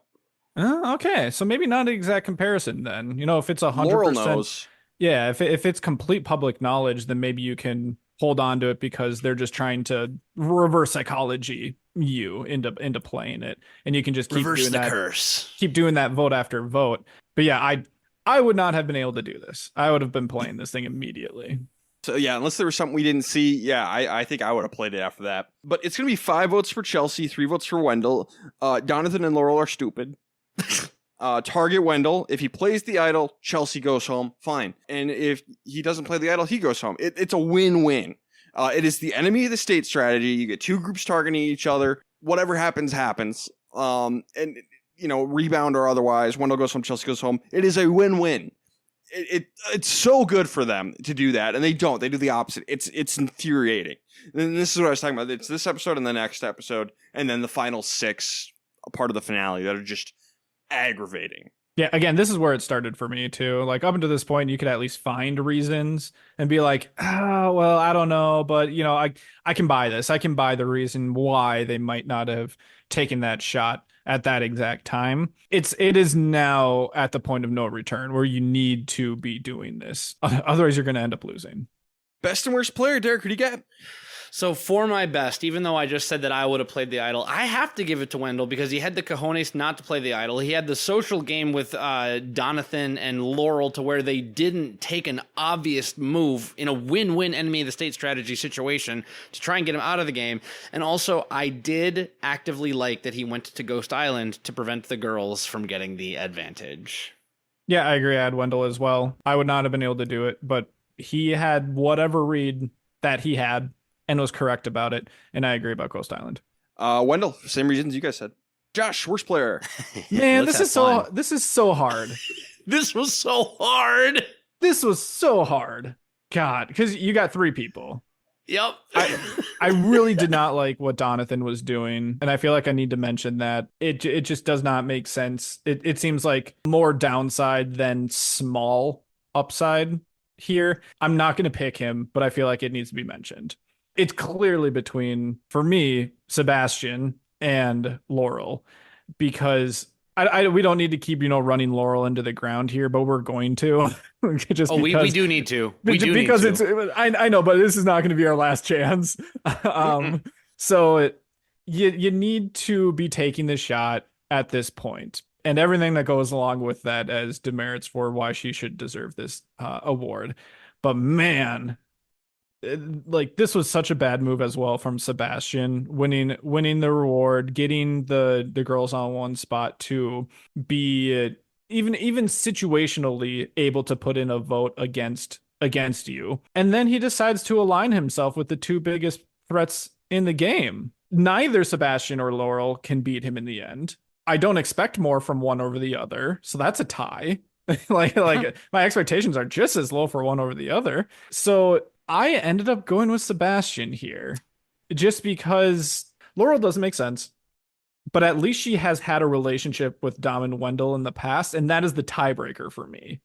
Sebastian, this seems like it's just coming out of nowhere. It's one of those classic, we had a really big moment on a reward, and now my game's completely different. And I've never really understand that as like something that would completely change someone's game. And I feel like that's exactly what happened here with him. Yeah, it's those three, and it's so close between all of them, and you could pick any of them, and I completely understand. I picked Donathan, and my tiebreaker was talking too much at Tribal Council, like just freaking everybody out. Taking out Chelsea's instead of Wendell's just as bad for him as it is for the others, but just that you may have destroyed just about every relationship you had in the game just by doing these truth bombs, the truth bombs are a bad call. A couple of people have tried them. Ben, Deshaun from 41. It's not good. You don't want to do that. And this is a bad call for Donathan. So I have Donathan. My worst comes down to one thing and one thing only. She elucidated to the camera, I can't beat Dom and Wendell. I don't know if I can trust the women. There's 8 people left in the game. You can't trust anybody. I would be cussing up a storm if this wasn't a family podcast. The fact that she knew, it tells me that at this point she's not like she's like a Yale graduate or something. Like, does she just know that she can't win the game and is fighting for third place money at this point? Because she said it out loud. If you want to win the game, you can't go to the end with people who can beat you. Not 2 people, certainly. What's her end game? That's the whole thing with like Machiavellian strategy is like you have to get to the end and the end needs to justify the means.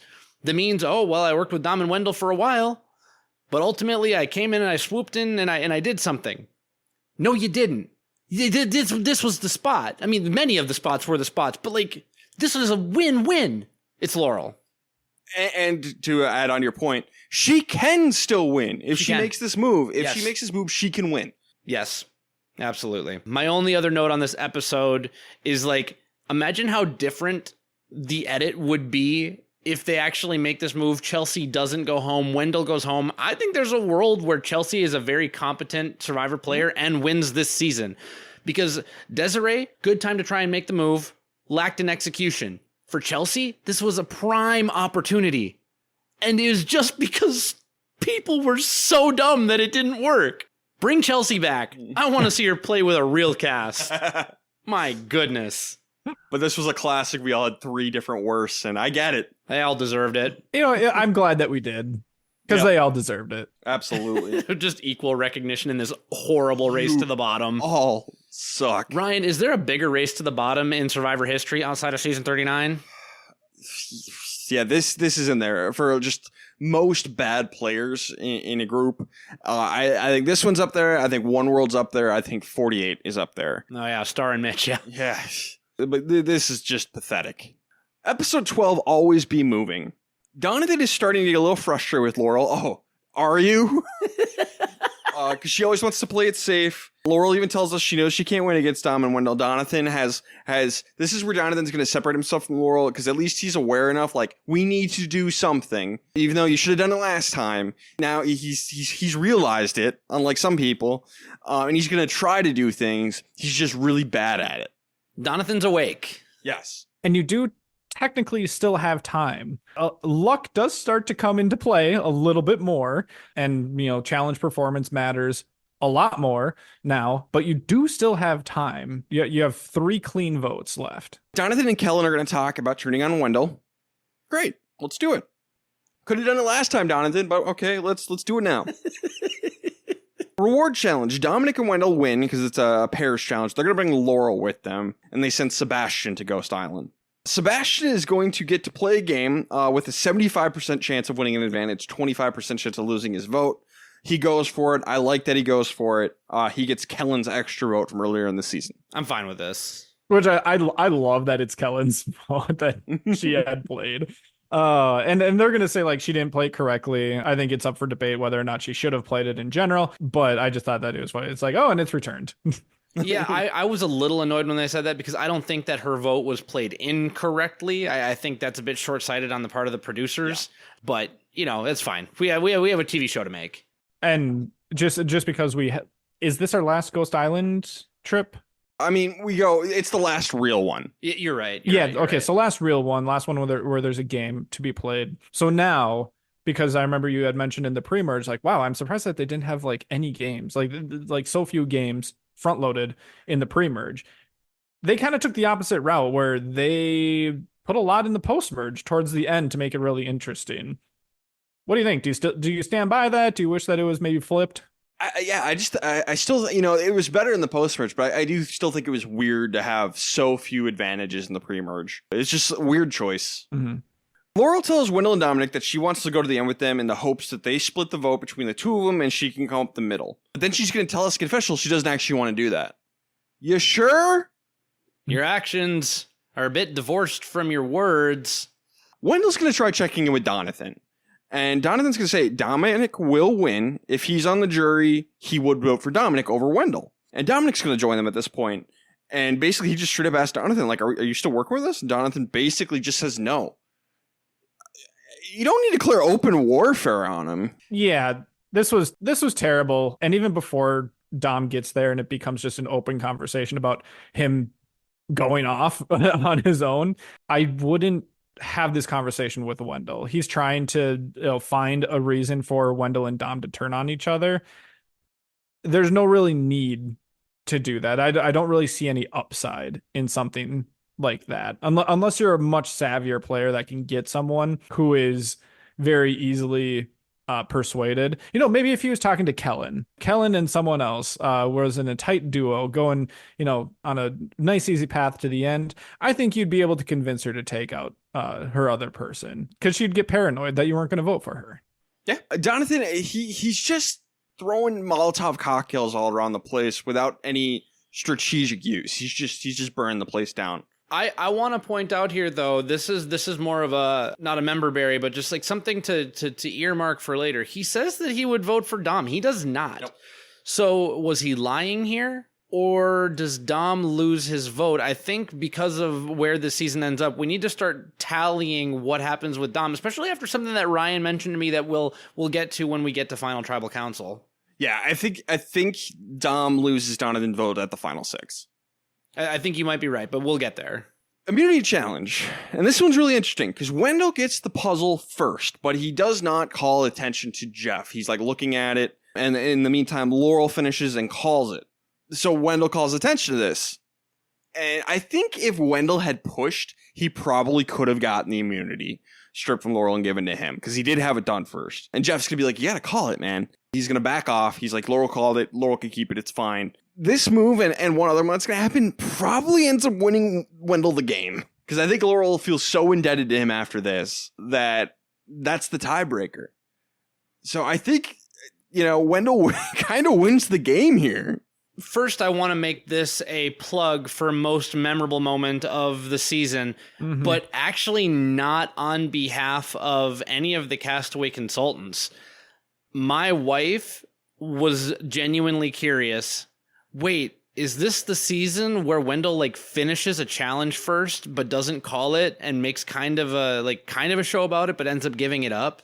And I was like, okay, but you're not the kind of person who remembers this kind of stuff. So it's really interesting to have someone so close who just remembered that this happened out of nowhere, and she did not watch with me. So I disagree with Ryan that this move is the one that wins Wendell the game. I don't think it's what sways Laurel's final vote. It might solidify her loyalty into making some additional bad moves here at the end, but I feel like she was already there. And this is just building the wall higher. They've got a 20-foot wall and the enemies have only had 5-foot ladders. That said, I don't have anything that can refute what he's saying, evidentially speaking, if that makes sense, or empirically, but it doesn't hurt. Wendell clearly didn't need it, and Laurel does not turn on them. I think it's just not Wendell's personality, because I did pay attention to this a little bit more as we'll keep going here into the end of the game, but during challenges, he's very stoic the entire time, whether that's purposeful or just his natural, personality. Now, maybe he's just trying to control his emotions or trying to control his just demeanor during challenges to try to stay focused on the task at hand. I don't know, but I think it's more so just being self-aware for him and knowing okay, yep, that's on me, and it's my fault and I'm not going to push on it. Does it win him the game here? I don't think so. I think there's more important things that come up instead. I think it's definitely a piece of the weight that sends Laurel's final vote towards him. A piece. There's multiple things, but I think this is a big one. And now, if this had been someone other than Laurel I think Wendell may have been better served to push back. Let's say it was, I don't know, Angela or Donathan. Then maybe push back, be like, I had it. And then, do the replay, make production make that call. But since it's Laurel and you want to make her feel good, you want to make her feel safe with you, and so she'll stay loyal. Yeah, I think you got to let it go, especially because you have an idol. So Laurel ends up winning the immunity, and Laurel does not feel like she can vote out Wendell after that. Fine. Then target Dominic. We'll give you this one. I mean, I don't even give it to her. I think it'd have been really funny to vote him out. Now, would Wendell vote for her at the end if, assuming Dominic gets voted out at some point here? Probably not, but it might just be badass enough to win over some other votes. Yep, I took immunity from him. It's supposed to be his, and I voted him out anyway. That's pretty wonderful. Or split the votes. You still have enough people. You still have enough people, and if you want to put the extra vote on, not the actual extra vote, but if you wanted to lean towards Dom because you feel bad about taking Wendell out immediately, okay, have at it. They both gotta still go. do something. I mean, split the vote so they both have to play their idols. Yep. Then at least they're both vulnerable. Kellen is the target, but Donathan is crashing out hard. Wendell wants to make a fake idol and use Dominic's note from a real idol. And Donathan sees Dominic hand Wendell the material. And so Donathan asks him about it. They deny it was anything and offer to let him search the bag. And Donathan's going to turn it down. But yeah, he just starts losing his mind around camp. And then, he goes off to talk to Kellen again about taking out Wendell. Why aren't we doing more? Why does this feel like it's happening last minute? What is going on? It's a great question, Ryan. I wish I had answers for you. I'm just asking questions. What's going on? What are we doing here? What are we doing? What would you say you do here, Jonathan and Laurel and Sebastian and Angela? I feel like Josh knows what I was quoting there. What's going on? What is the What are we goal? doing? What is the goal? What's the goal here? What are you quoting? It's Saturday Night Live making fun of Tucker Carlson. Oh, okay. What's going on? What are we doing here? I was quoting Office Space. What's the goal? So we're going to go to Tribal Council. And, they're trying to have a conversation. Dominic is trying to talk to Donathan. And Donathan just shuts him down. Dominic's like, can I say something? And Donathan's like, no. Why? For my entertainment, Ryan. It was hilarious, but why? It's not good gameplay, but I loved it. Oh. I didn't remember. There was a lot in the post-merge that I didn't fully remember. You remember the big stuff. Some stuff we'll get to, but the general theme of Dom and Wendell being, power duo and people being bad players. The things I don't remember, I in general remember not liking Donathan. But early in the post-merge and, pre-merge and everything like that, I'm like, why didn't I like Donathan the first time that I watched Ghost Island when I watched it live? And this is where it started to come out of just, oh, yeah, this makes a lot more sense. I started to really dislike him just in general. He just ended up leaving a bad taste in your mouth towards the end of the season. His gameplay, his attitude, his oh, woe is me. And I'm just going to, just torpedo everything because I don't know, people are bad Survivor players, won't work with me. I don't know. It just seems so dumb. And frustrating, it is. And it made me dislike him as I hate to say it like this, but it made me dislike him as a person. But that's just because those types of things in someone's personality come out in these types of situations. Sure. So it's going to be 3 votes for Kellen, 3 votes for Donathan, with Donathan voting for Dominic. So revote. 4 votes for Kellen. Sebastian votes for Donathan because he thought Donathan was the plan. So Sebastian was kind of left out. What are we doing? What are we doing? This should have been Wendell or Dominic. The votes need to at least have been going at them. Yep. So if they wanted Kellen out, they should have both played their idols. Kellen goes home, Sure. But there are battle lines drawn in the sand between everyone who isn't them and them. So the same thing should have happened, but they should have no idols left. Yeah, I believe Insanity. I believe the consensus is that Kellen is the next biggest threat. Yep. But she should at worst she should be a backup because of idols played. And that's it. Double idled out of the game. Yeah, you tell Wendell and Dominic that Kellen's going, and then you split the vote on those 2. If they play their idols, Kellen's out. If they don't, one of them is out. Boom. Easy. Enemy of the State. Watch that movie if you haven't seen it yet. Even though this is digging into the future a little bit, if you try and bring Angela in on this plan, she'd rat him out anyway. So, like, the brilliance of playing with people who have no clue what they're doing, but doesn't matter. On paper, it should have been Dominic or Wendell playing their idols, and then maybe Kellen goes home. For best player, I have Wendell. I think he was smart to let Laurel get the immunity, and then he took out Kellen. I had Dominic by default, just because I didn't like that Wendell bickered a little bit with Jeff about the immunity thing. Like, I know he ultimately, like, gave it up and surrendered it to Laurel, so to speak. But just because Dom and Wendell both were fine, and there was that little moment with Wendell, I gave it to Dom. But I'm fine with Wendell. It's both of them. Yeah, it was a toss-up for me. I don't really have a good reason. I lean towards Dom. Okay. Worst player, Derek, who do you got? Laurel and Donathan. Laurel still does nothing, and she frustrates me, and Donathan is torpedoing his own game. I gave it to Laurel last time. I'll give it to Donathan this time, but at least I understand why he's angry. It feels like he's realized that the writing is on the wall, and he's not actually going to get anyone to move, and he's missed his opportunity. That said, you don't act like a child about it, I guess. You just try and do the next right thing, and he just kind of did the next thing that came to his brain, which was to kind of lose his marbles a little bit. So I'll give it to Donathan this time, but like dishonorable mention to Laurel, man. Like, what are we doing? What's going on?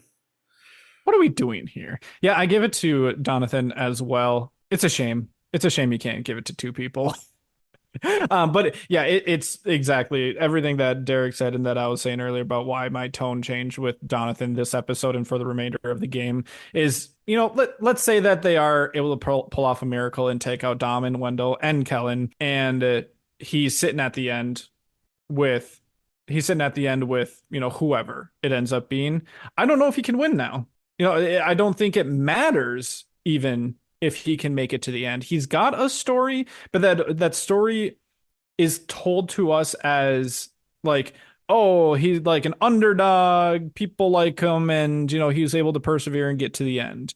I think if you would start acting like a child, like Derek mentioned, I think that's a good way to describe it, then I think that starts to fade. I think the endearing part that might get you votes in the end just kind of like disappears depending on who you're sitting next to. I think he could still win just because he's the only one putting up a fight, even if he's doing it badly.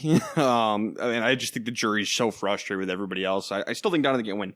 But he's my worst player. Dishonorable much to Laurel. You know, it almost feels like he's making a self-fulfilling prophecy. You know, there's still avenues, but he thinks it's over. And so he's just torpedoing his own game. I lose my winner pick. Kellen goes home. I lose my winner pick. So what did I do back in the day? I moved on to Dominic at the time. It's honestly a coin flip between him and Wendell. It could go either way. I just personally enjoyed watching Dominic more, so I picked Dominic. Sure. And so I get it wrong. So Derek's the only one who gets it right this season. Oh, no, sorry. No. Josh gets it right. Josh is the only one who gets it right this season. Thank you. Congrats, Josh. And I think that's the right pick. You know, if I was in your shoes, I think that's the right pick just because Wendell seems to be the one, like the name that is coming up between the two of them first. So, you know, if only one of them can get to the end, it might be more likely that he makes it versus Wendell. Sure. Finale time. It's game time, kids. Sebastian wants to make a move. He was left out of the previous vote. It's time to make a big move. It's everything's coming up Seabass. Brother. The good news is that he has an extra vote, so he probably will be able to do it. Yeah, he can definitely do it. Meanwhile, Dominic, Wendell, and Laurel, they plan to take out Sebastian next. Why? I mean, it makes enough sense for Wendell and Dom, but why is anybody working with them? Immunity challenge, Wendell is going to win. He takes Sebastian and Angela on reward. Sebastian because he took him on the loved one's visit, or tried to. But Angela, and Laurel is pissed that Wendell took Angela. Yikes. So this is part of the reason why I don't think, you know, the last when you mentioned like, oh, I think that this could win Wendell the game, there was still this one big moment that I'm like, sure. Oh, if there's no other redeeming reasons between now and the end, would Laurel vote for Wendell? I don't know. Maybe she'd be salty about this, but there's multiple things that come up. I cannot let us at least, again, plant the seeds here. He picks Angela, who's been a non-factor in this game so far. Just like, I don't know, a foothold or just something to step on as you get somewhere else. Bringing her on this reward might have saved Dominic and Wendell's game. We don't see anything, but she's going to surrender some information during this vote. It might be because she got to go on reward with Wendell. So as mad as Laurel is, I have to say, this is why you try and make nice with everybody all the time, because you never know where the opportunity will come from. And Angela's going to vote for Wendell in the end. Yes, also Angela's going to vote for Wendell at the end. Yeah, it's funny. Out of, I think, every contestant who has ever made it to the finale, I think Angela is the biggest non-factor of any of them. Did Heather make it in 41? Yes. Heather's up there, but I think Angela's more of a non-factor than Heather. Yeah, I think you might be right. I have to go back There's some and good really contenders. I just think Angela blows them all out of the water because she's just nothing.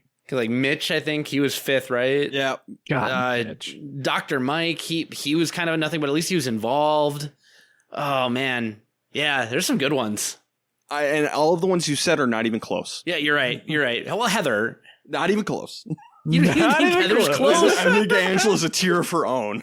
Heather does nothing. We don't even know her name. Heather at least tried to make a live tribal. That's something. I don't even know what you're talking about. Yeah, No, blue I Heather, do. man. Or purple Heather. Blue Heather. She's wearing a blue shirt. Yeah, she was on the blue tribe. Blue, okay. blue. Dominic has apparently claimed up to this point that he has 2 idols. Donna, Sebastian, and Angela think he only has 1. They think he's bluffing, because he is. So they plan to take out Dominic, and they want to use Sebastian's extra votes. They don't need to tell Laurel. Awesome. This is a great move. Fantastic move, actually, I would say. Don't tell Laurel? That sounds like a great idea. Perfect. Angela immediately tells Dominic everything. Immediately. Like 99% unprompted. It was essentially them, like her and Dom sitting on the beach, and Dom, all he does is just say like, "Oh, like what was that earlier?" And that's it. It's not even that. It's like, hey, what's going on? It's just like, hey, how you doing today? I'm planning on murdering you, but not me. And I Jonathan. was just asking about the weather. Wonderful weather we're having. We're gonna kill you. I mean, they are, but not if I have anything to say about it. Sebastian has an advantage. Oh, well, okay, well, now I might as well just tell you everything. And then Donovan's going to go tell Laurel about the plan. Bad call. Bad call. Don't trust her. Well, and it's so fitting for these players that they had the perfect plan that they didn't need to tell anyone, and they could pull this off with just the 3 of them in an extra vote, and not 1 but 2 of them screw it up. Mm-hmm. Actually, all 3 And of them all screw it 3. up. All, you know what? Yeah. No, all 3 of them, which we'll get By the end to. of it, it's all 3 of them. So at Tribal Council, I think Dominic is going to lose the game here because he blows up Donovan and Sebastian's plan. He knows everything. He reveals it all, lays it out, and then he shows his idol and his fake idol to prove that he's safe. And basically, he's grandstanding because he wants to get by with with keeping his idol intact and just having the fake idol. But he's kind of a dick to Sebastian and Donovan about it, especially Donovan. He's not very nice, and you know he's a New Yorker. He's very straightforward, tells it how it is. So it could just be a thing where he's a New Yorker and he's talking to a Kentucky guy and a Florida guy, and that just doesn't work. So it could be that. But the 2 of them and then Kellen, none of them really like his demeanor during this tribal council. He's gonna say he was just trying to put on a performance. He was bluffing, but I just think you can't really you can grandstand, you can perform, but you can't be a jerk about it. People don't like that. The jury doesn't like that. So I think that's where Dominic goes wrong. I want to take us all the way back to season 27 when Tyson was needlessly mean to Katie, and I said that if I'm Katie, I don't vote for Tyson just because he treated me that way. I think that's something that comes back in practice, on paper, right here. It happens. I think that Dominic loses Donathan's vote because he didn't treat him with a modicum of decency in this moment. I understand what Dominic was going for, but at the expense of someone's feelings, making them feel like less than nothing. I get it. You know, there was a better way to do this, Dominic, and clearly you thought the value proposition was in line with your goal, but it wasn't. And this is a lesson that everybody should learn for Survivor, because while this might have saved Dominic's idol for one more tribal, maybe, I think it lost him the game. There's room here to do both. And I think this was actually a bad move taking it this far. Not because you're hurting his feelings, which yes, that's bad and could lose you the game by losing that vote, but also because if I see someone, it's kind of like going back to Kellen and Michael, where you just need to think about why someone's saying this. Michael is saying this because he doesn't have an idol. Dominic is being so over the top and so in your face about it. Why? It's because because he feels like he needs to make a statement so that you're scared to put votes on him. If you are, still trying to target him, you should still do that because he's trying to save an idol. You think that he has too, but where's the proof of that? Have you actually seen anything, or is that just a, piece of information that Dom let loose, I don't know, weeks ago? And you're deciding to just still believe it, and he's trying to get that home so that he's able to, at least make it to the fire making challenge. If it is that out there and extra, there might be a reason behind it, and you should question it. Yep. When someone needs to put on a show like that, there's a reason, and it might be because they're bluffing. Then Wendell, for no reason whatsoever, is going to whip out his idol as well. And be like, yeah, and he's got immunity. And he's like, yeah, Jonathan, what are you going to do? It's like, what the hell is that, Wendell? Why did you do that? There was no reason at all whatsoever for you to do that. I think this was more the grandstanding for the jury side and more neutralizing any benefit that Dom, because he doesn't know if this is going to help Dom in the end with the jury about wow, look at all this power that he has. I think he wanted to make it known that he also had power. Maybe he could have done it with a little bit more finesse, but I think that was the main reason. I don't know, and I still don't know that this is the best place to bring this up, but I think it is at least a worthy enough explanation to explain what's going on. If Dominic and Wendell each make it through this tribal with an idol left in their pocket, one of them is going to win the game. There's no way around it. I feel like all of this showboating and all of this grandstanding is to make a point that either me or Dom, if I'm Wendell, either me or Dom are winning this game. It's already a foregone conclusion because we're both going to be safe at the next tribal council because of all of these idols that we have. And at that point, the best you can do is pit us against each other in fire and lose to one of us anyway. I'm not sure if that's why they're grandstanding this hard, but that is a simple and obvious truth that if they both make it through this with their idols, one of them wins the game. But where that should backfire is you need to vote for Dom no matter what. It is your only hope to win the game. Somebody other than one of those two. So Dom's from New York. Like I said, Wendell's from Philly. I think this might be an East Coast thing. I do. So East Coast people listen to this. Keep that in mind, that your directness that is kind of stereotypical of the East Coast will not generally be appreciated by Midwesterners, for example. So just keep that in mind. It's seen as sore winning. Yeah. So Dominic is going to give Jeff the fake idol. He's going to just give it to him. But Jeff does not confirm that it's real this time. So that's the difference between what happened with Ben last season. He learned. He does not confirm anything. I was going to ask that. I still don't think this should be allowed. I don't think you should be able to give Jeff anything really until it gets to the point of him prompting you, just because. And this is going back to people just not being good at Survivor. But now immediately someone like Sebastian's just like, well, he's already played the idol, and it's like, well, no, he hasn't. But they're just not smart enough to know that. Mm-hmm. And I think for the benefit of bad players and, taking advantage of those bad players, I don't think something like this should be allowed. Sure. That's fair. So this makes Sebastian chicken out of the plan. So we're going to get 4 votes for Sebastian, 1 for Dominic, 1 for Donathan. And Sebastian does not play his extra vote. He gets two chicken. Sebastian just throws his vote on Donathan. Dominic reveals it was a fake idol before the votes are read. So, you got only Donathan followed through with the plan. Everyone else backed off. Wow. Yeah, this should have been Dominic. Or at least, the vote should have gone his way. Yeah. And yeah, maybe he plays his idol and saves himself and knocks out, Sebastian. But wow. Wow. Dom was never going to play his idol. He confirmed that, I don't know, either next episode or in Final Tribal Council, that He's like, no, this was $1 million gamble, and I knew I had to do it because if I played my idol, Wendell would have taken me out at 5, which I think is true. So I don't think there was a time when he was ever going to play his idol here, just because he knew that he had to. Like, it was either, oh, I go out here or I go out at 5. So yeah, there's no point in really him playing his idol there. The one thing that I did not remember that is definitely going to be a finalist for most memorable moment of the season. I did not remember that Seabass didn't play his extra vote. And that is one of the most ridiculous things. I would say one of the worst moves in Survivor history.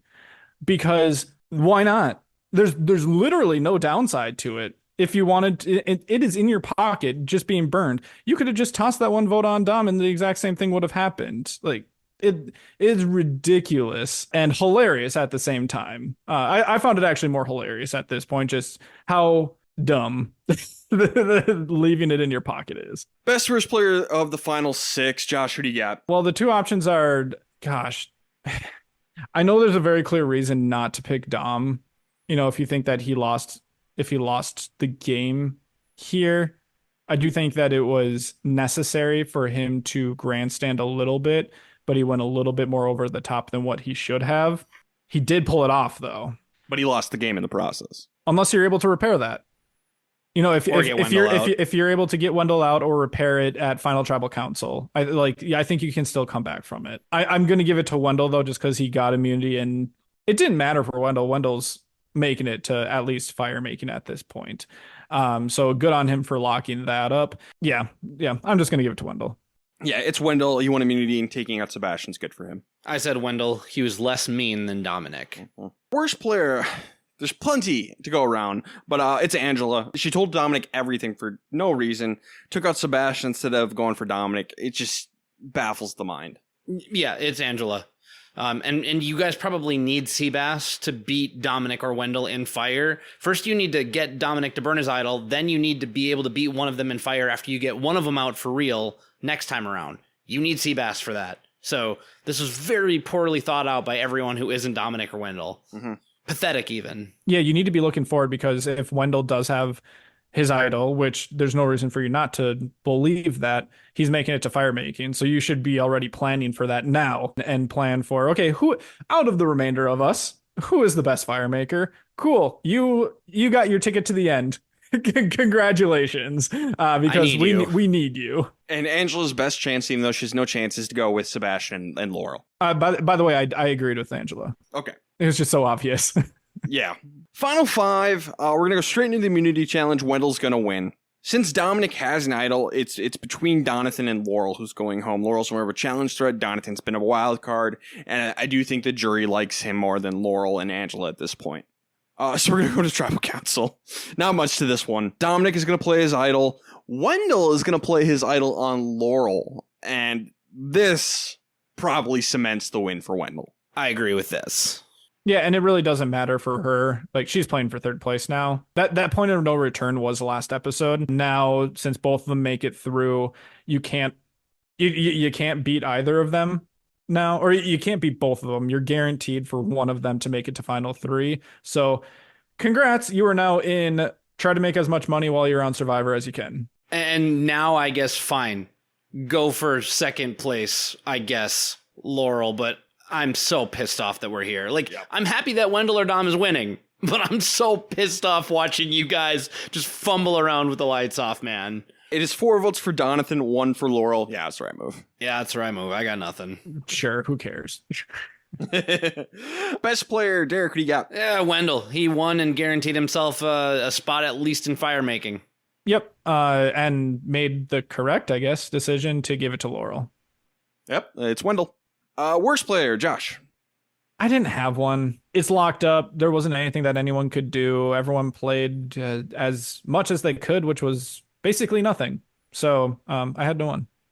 I agree. I'll say no one, but I'm still just angry. Like, Laurel, you could have at least thrown a vote on Dom. I mean, and make him play his idol, I guess. Like, he still has to play his idol.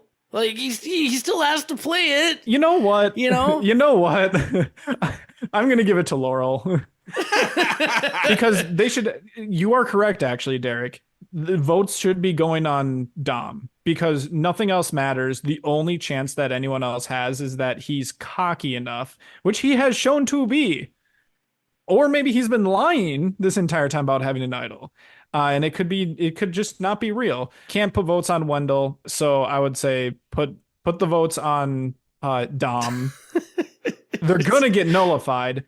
But it is a non-zero chance that he either doesn't have an idol or is too cocky to play it. So, and also supporting evidence for me giving it to Laurel is I have not given her a worst player of the episode this entire season. This. So I'm going to give it to her here. Fair enough. Yeah, it's pathetic how bad some of these players are. All right, final four, immunity challenge. Dominic is going to win. So Wendell knows he's going to fire making.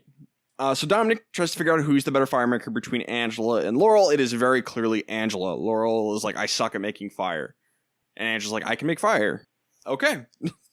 But Dominic's like, maybe I should put myself in fire against Wendell. Dominic believes he's the best firemaker of the group. And maybe the best way to take Wendell out is for him to do it himself. Unfortunately, and I hate this.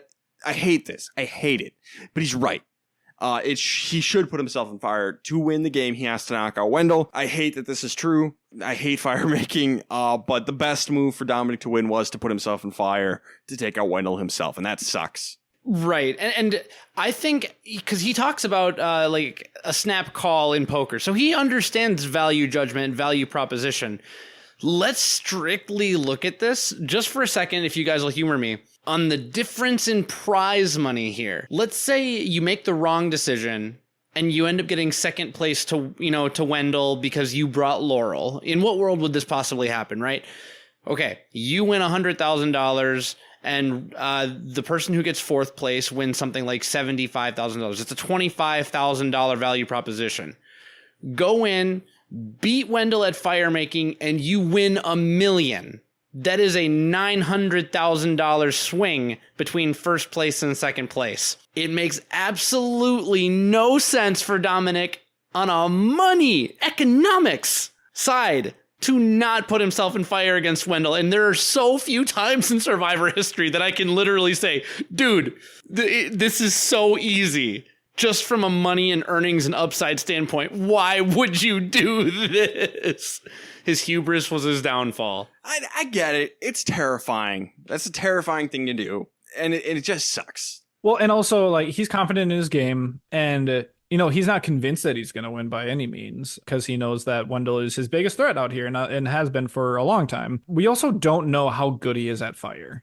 Like, maybe he's better than Laurel and Angela. But does he think that he's better than Wendell at fire? Does he know that he's better? If he knows that he's better than Wendell at fire, hands down, that's what he should do.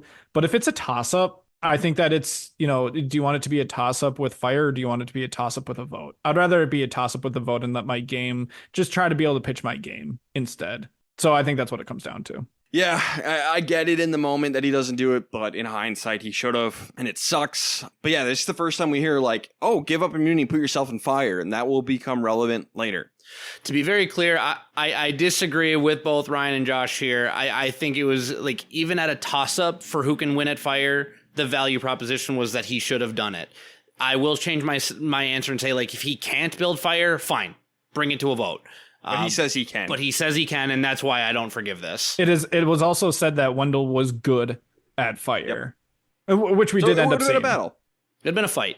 But yeah, I just hate that that's what the right move was. So Dominic's going to bring Laurel to the end, and Wendell's going to go square up against Angela, and Wendell defeats Angela and wins the game. He doesn't win the game here. I think that there's still opportunity at Final Tribal that you could maybe... Bro, did you see his Final Tribal?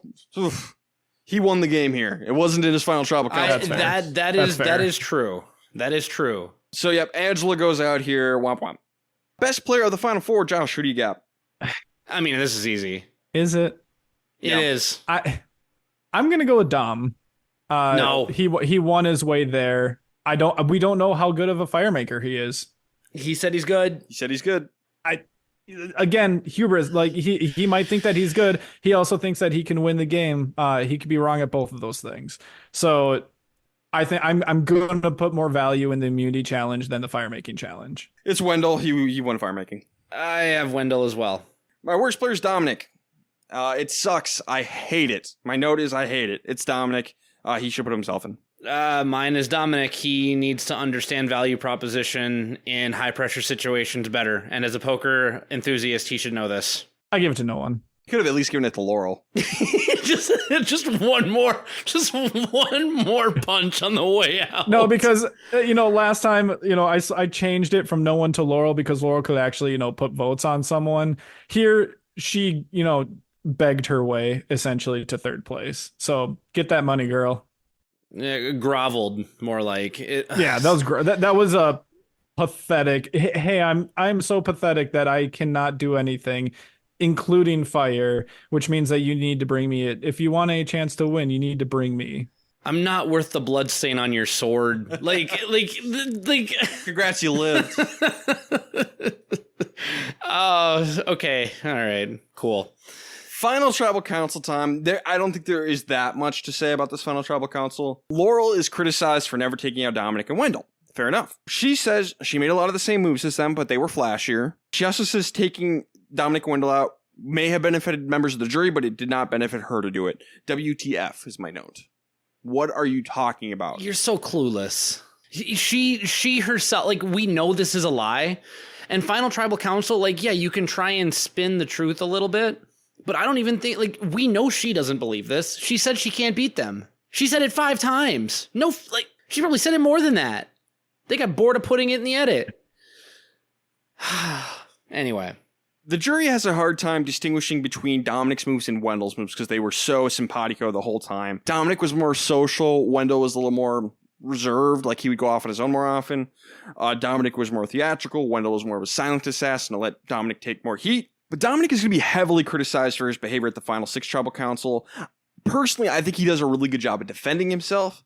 I just think Sebastian, Kellen, Donathan, I just don't think those 3 were ever going to change their minds. I think they were pissed and locked in on not voting for Dominic.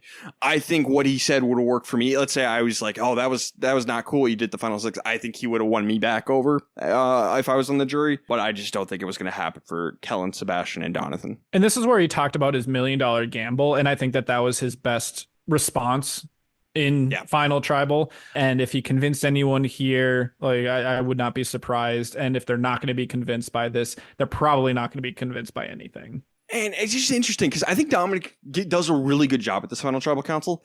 Wendell, he's like dead on his feet. He doesn't say that much. So I think Wendell has a really poor showing at this final tribal council, unless there was stuff that did not make the cut. I thought he did a bad job. I agree. Mm-hmm. I thought it was a very poor showing. Not that his game was poor. No. His game, much like Dom's, kind of speaks for itself. Luckily for him, or maybe Dom did a little too much speaking for his game and lost some votes. I don't know. It's so hard to tell. And maybe what Dom did at Final Tribal won Chris Noble's vote and Michael's vote, but lost the other 3. It's so confusing. It's such an aberration. And it's interesting because it's going to be a tie. 5 votes for Dominic, 5 votes for Wendell. But here's what's really interesting. The first 5 members of the jury, Chris, Libby, Desiree, Jenna, Michael, they vote for Dom. The last 5, Chelsea, Kellen, Sebastian, Donathan, Angela, they vote for Wendell. There was a split somewhere. And that's fascinating. So what happened? Is it just the final 6? Did Dom have other aggressive stuff that he did? Did Wendell open up more as the game went along? That is a fascinating split. Or is it like the fact that it's a 39-day game, you spend more time with Dominic and Wendell, and the more time you spend with Wendell, the more you like him and the more you want to give him the money? To me, like, if I see this as an analyst, this isn't random. There's too many iterations of how a vote can go down for this to be random. Like, even if, like, this is only true for 8 of the 10, there's still something that happened here at top 8. And I want to understand that story better. I wish I knew. I really wish I did, because it goes 5 and then it goes 6 straight for Wendell. You know, what happened? And on top of that, I was surprised because I'm like, who voted for who here? Because I don't think they really showed it since it was a tie and then another vote. So I looked up what the vote breakdown was, and I saw the exact same thing, that it was, 5 and then 6. I was most curious about how Angela voted because I was actually gonna, I'm like, oh, I can't wait to bring up the fact that it was actually a decision that came to bite him that Angela, if he would have brought Angela to the end and sent Laurel into fire, that Angela would have been the tie-breaking vote for Dom. And then I looked it up. I'm like, oh, Angela voted for Wendell. And that just surprised me because it seemed like she was closest to Dom whenever we saw that. So I think that something had to have happened where Dom just wears on you or Wendell just gets closer to you over time. But fascinating. Yeah. One of the most fascinating final votes ever, I think. I think it is the most fascinating. That's fair. Ever. It could absolutely be number one. I have to run it down, but I think it might be number one. So we're tied. And that means the person who got third, Laurel, becomes the final member of the jury, and she gets to cast the deciding vote. And she is going to vote for Wendell. To no surprise of anybody. Even Dominic's like, oh, I lost. You could see it on his face too. He's like, "Yep, that's curtains. That's game." So Wendell is gonna win 6-5-0. So the question is now, who would we have voted for? Derek. I would have voted for Dom. Like, that's not any shade to Wendell, but the fact that Dom was so unapologetically himself and wore that target for the whole game is enough to differentiate his game from Wendell's in my eyes. And, he could have easily just, pun intended, like rested on his laurels after taking out Chris Noble at the merge. He took a back seat and then he jumped right back into the fire. This is no shade to Wendell's game. Wendell played a winning game. I liked Dom's game better. I can see why Donathan would vote for Wendell because of how Dominic scorned him. And maybe even Kellen because she's a bit of a bleeding heart. I don't see how Wendell got 6 of the 11 because Dominic would have had mine. I thought about this for a while because ask me at the beginning of the season and I would have said Wendell just because my memory of the season was that Wendell won because Dom more so just lost people because he was just so abrasive throughout the season, which, we've kind of went over it and it could be for the most part true. But I think a lot of it has to do with, the players not being very good, especially the ones towards the end. The ones who didn't make a whole lot of sense or who could feel burned by Dom's actions, we talked about being Sebastian, Angela, Laurel, I'm not going to fault her, Donathan. So the fact that they flipped, I think, makes a lot of sense for who they were as players and just kind of reflected how their game went about. Where they're just like, no, I don't want to give it to you anymore. I'm gonna give it to him. I don't remember having that feeling the first time that I watched the season when we watched it live. I think Final Tribal convinced me that I would have voted for Dom. Again, it was a toss up, and I don't think I knew until Final Tribal. But Dom just did such a good job at explaining his game and explaining his strengths and justifying, even if he wasn't right. Did he take things too far? Yeah. Was he a perfect player? Absolutely not. Going all the way back to bad times that he had in the pre-merge. He was very flawed in that way. But those are the types of things that I think I would be able to forgive. So I think that I would go for Dom. So I'm going to spoil my best player of the season. I think it's Wendell. Overall, just like when you spell it all out, when you put everything down on paper, I think Wendell is the better player. However, with the final Tribal Council performances, they're pretty even. It's pretty close. Dominic destroyed Wendell in the final Tribal Council, I thought. Of course, there's probably stuff we didn't see, but based on what we were shown, I think that would have won me over, and I would have voted for Dominic because he would have won me over with his final Tribal Council performance. So if I got to see everything I got to see, I would vote for Wendell knowing everything. But if I'm on the jury and in that position, I think I vote for Dominic. Interesting stuff. Yeah, very fascinating. So Wendell's going to play again. He's the only one from the season so far. Do we want to see it? Yeah. Sure. Yeah, I'd love to see him on a competent cast. Yep. And we do. Yeah, we do. We do very much. Very much so.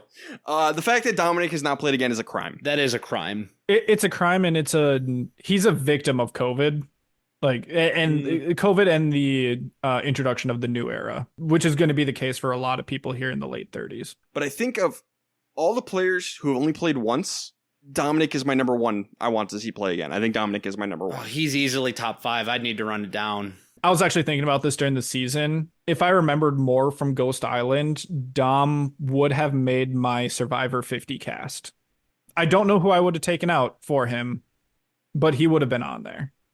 Yeah. Okay, reunion show, stupid and worthless. Yep. Jeez. Kevin Hart's here, I guess. TKO. Yeah. Everyone go watch TKO season 10. You talk to like 6 people and then have Kevin Hart come on. Boo. Total runtime of, I think, 16 minutes. Yeah, terrible. And I wish I had him back. Yeah, truth. And we watched it twice. Oof. So let's get into best and worst player of the season.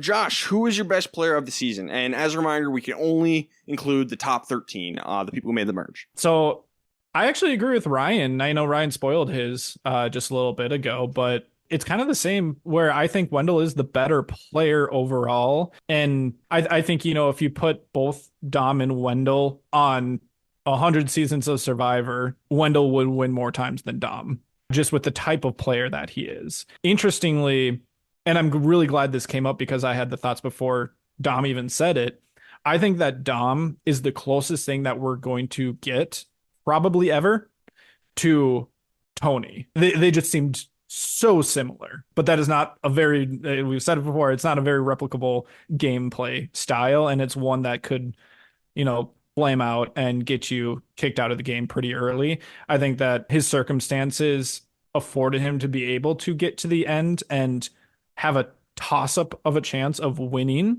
So that is why I'm going to go with Wendell. Nice. Yeah, I said Wendell already. I'm going to take a slightly different one. I'm going to say that I think it was Dom.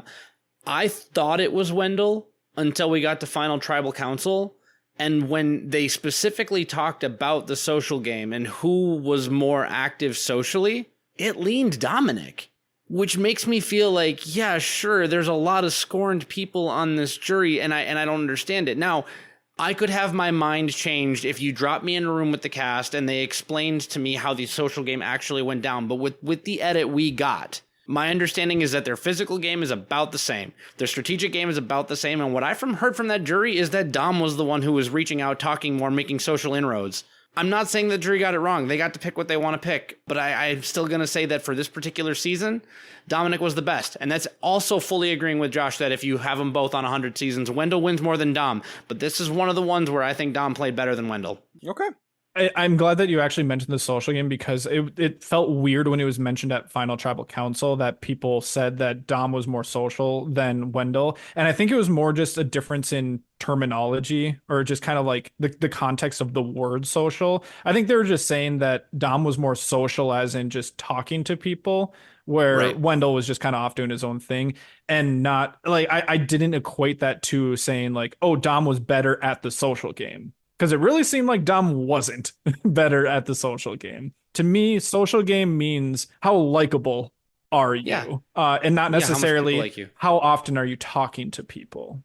I think more people like Dom than Wendell, but I also think more people dislike Dom than Wendell. He's more polarizing. And I think it might have also been a case of like some people felt really betrayed by Dominic because he had become so close to them. It hurt more when he cut them. And that seems like it might have been the case with like Chelsea. Yes. Yep. Worst player of the season. This is so tough because there's, you have like 4 people here who could be the worst player on any other season.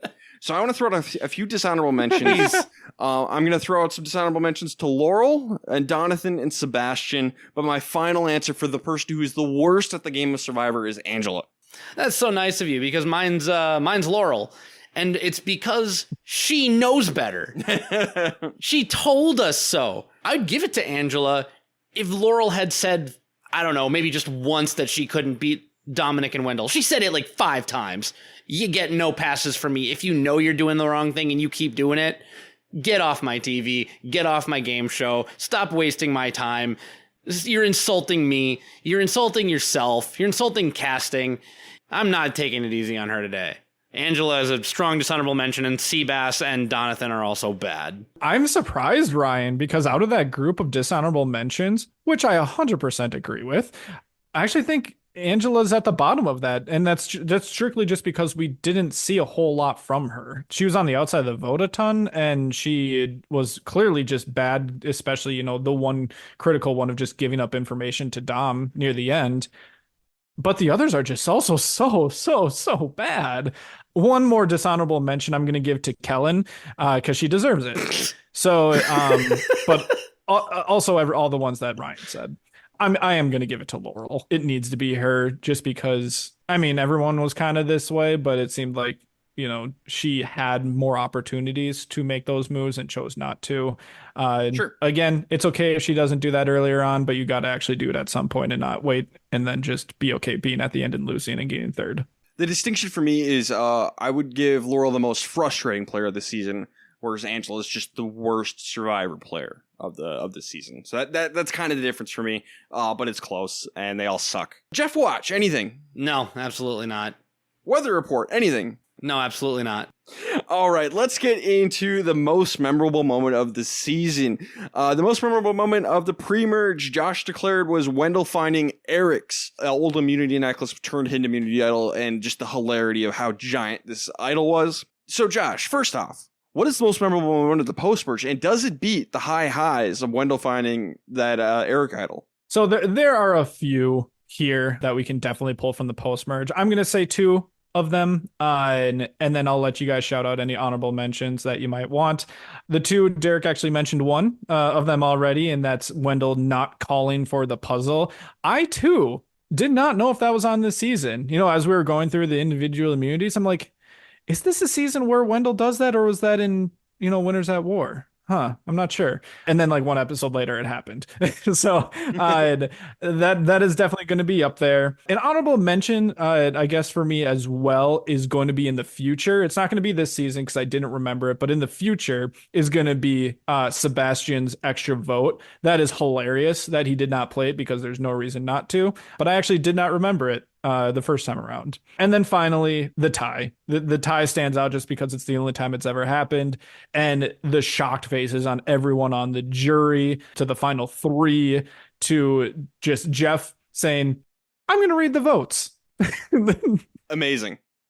Perfect. Absolutely perfect. So those are my finalists up there. Are there any ones that you guys want to shout out? I mean, just for internet culture, the find yourself a girl who looks at you the way Dominic looks at Wendell meme. Yep. That is gorgeous, and every Survivor fan online has seen that plastered across something or other, so that happens. I think they even give him a painting of it or like a printout of it at live reunion show, so that's amazing. And then also Chris Noble's horrible rapping, and I'm going to even include the Ponderosa video that's out there that's related to the season. It's in the season. It didn't make the air, but it's out there. Top two Ponderosa video. Top two Ponderosa video, yep. Chris's visit to Ghost Island is so memorable for me. That is Ghost Island to me. Wow. All right. Ultimately, it's going to be the tie for me, particularly when Jeff just says, I'm going to read the votes, and everyone's shocked faces after. Yeah, that it has to be the winner. It has to be. Mm. Now, does it beat Wendell finding Eric's idol in the pre-merge? Oh man, it's a tough race, especially since I couldn't even think of one for the pre-merge until you mentioned it. And I'm like, yeah, sure, okay, yeah, just because I need one. So yes, it does. Real 2-horse race there. One of them being Secretariat and the other one being a bottle of glue. All right. Love it. Great pick, Josh. All right, let's get into season rankings. Last thing we got to do. So we have 36 seasons. Where does Ghost Island fall? I'll go first. I have, starting off with season 33, Millennials versus Gen X, then Cagayan, Cambodia, Philippines, Blood versus Water, Palau, Pearl Islands, Koh Rong, Tocantins, Vanuatu, Micronesia, China, Borneo, San Juan del Sur, South Pacific, the Amazon, Fiji, Guatemala, Panama, Samoa, Africa, the Australian Outback, Gabon, Marquesas, Nicaragua, Ghost Island. I put this in the frustrating category. It's entertaining, so it stays above some of the other ones, but it is frustrating. And then I'll keep going. Heroes versus Villains, Karamoan, Worlds Apart, Heroes versus Healers versus Hustlers, Cook Islands, Game Changers, All Stars, Thailand, One World, Redemption Island. So what spot was it? 26. All right. Well, I'll just go ahead and start at the top, and I know we recite these every time, but Cagayan, Millennials vs. Gen X, Micronesia, Koh Rong, Cambodia, China, Palau, Heroes vs. Villains, Blood vs. Water, Philippines, Tocantins, Pearl Island, South Pacific, Amazon, Vanuatu, Guatemala, Australia, Nicaragua, Fiji, Exile Island, Borneo, San Juan del Sur, Heroes, Healers, Hustlers, Gabon, Africa, Cook Islands, and coming in at number 27 is Survivor 36, Ghost Island. I feel very similarly to this one that Ryan does. It's really the pre-merge that sinks this one down. The post-merge is entertaining enough, if not a bit frustrating. I can see it being somewhere in the mid-teens if the pre-merge wasn't so boring. Rounding it out, Game Changers, Worlds Apart, One World, Karamoan, Samoa, All-Stars, Marquesas, Redemption Island, and Thailand at the bottom at 36. So Josh, for you, that's number 27. Yeah, I'm kind of in the same range as you guys. Relative to my rankings, I'm kind of in, the same area as something like a Gabon or Marquesas for me. So I'll do mine from the top, and I'll go also at number 1, Cagayan, then China, Millennials versus Gen X, Cambodia Second Chances, Pearl Islands, Micronesia, Fans versus Favorites, Heroes versus Villains, Blood versus Water, Tocantins, Palau, Amazon, Vanuatu, Philippines, Korong, Borneo, Australia, South Pacific, Guatemala, Fiji, Panama, Africa, Samoa, Cook Islands, Nicaragua, San Juan del Sur, Gabon, Marquesas, Ghost Island at number 28. Followed by Game Changers, Worlds Apart, Fans vs. Favorites 2, One World, All-Stars, Heroes, Healers, Hustlers, Redemption Island, and Thailand. Okay, so yeah, it has its moments. And there's fun parts, there's boring parts, there's frustrating parts. But if you want to understand how to win Survivor, it's an important one just to learn what not to do. Well, and I think that it's also, I'm glad that we watched it a second time, obviously, however long after watching it live, just because the post-merge was so interesting to see how we got to the point that we did. Pre-merge, boring, terrible, don't care. Post-merge, fascinating at times, intriguing most of the time. As academics and consultants, yes, if you will, yeah, it's fascinating. Students of the game, it's just, you get to watch the car crash in slow motion. And it's one of the rare ones that I think isn't going to be as good the third time, like very specifically the third time. like one could be good, 2 can be intriguing, 3 is just like, okay, this is enough. So wait, is that when the Castaway Consultant starts its rewind series? My God. Yep, and then redo the rankings. Oh my God. Redo them again. Run it back.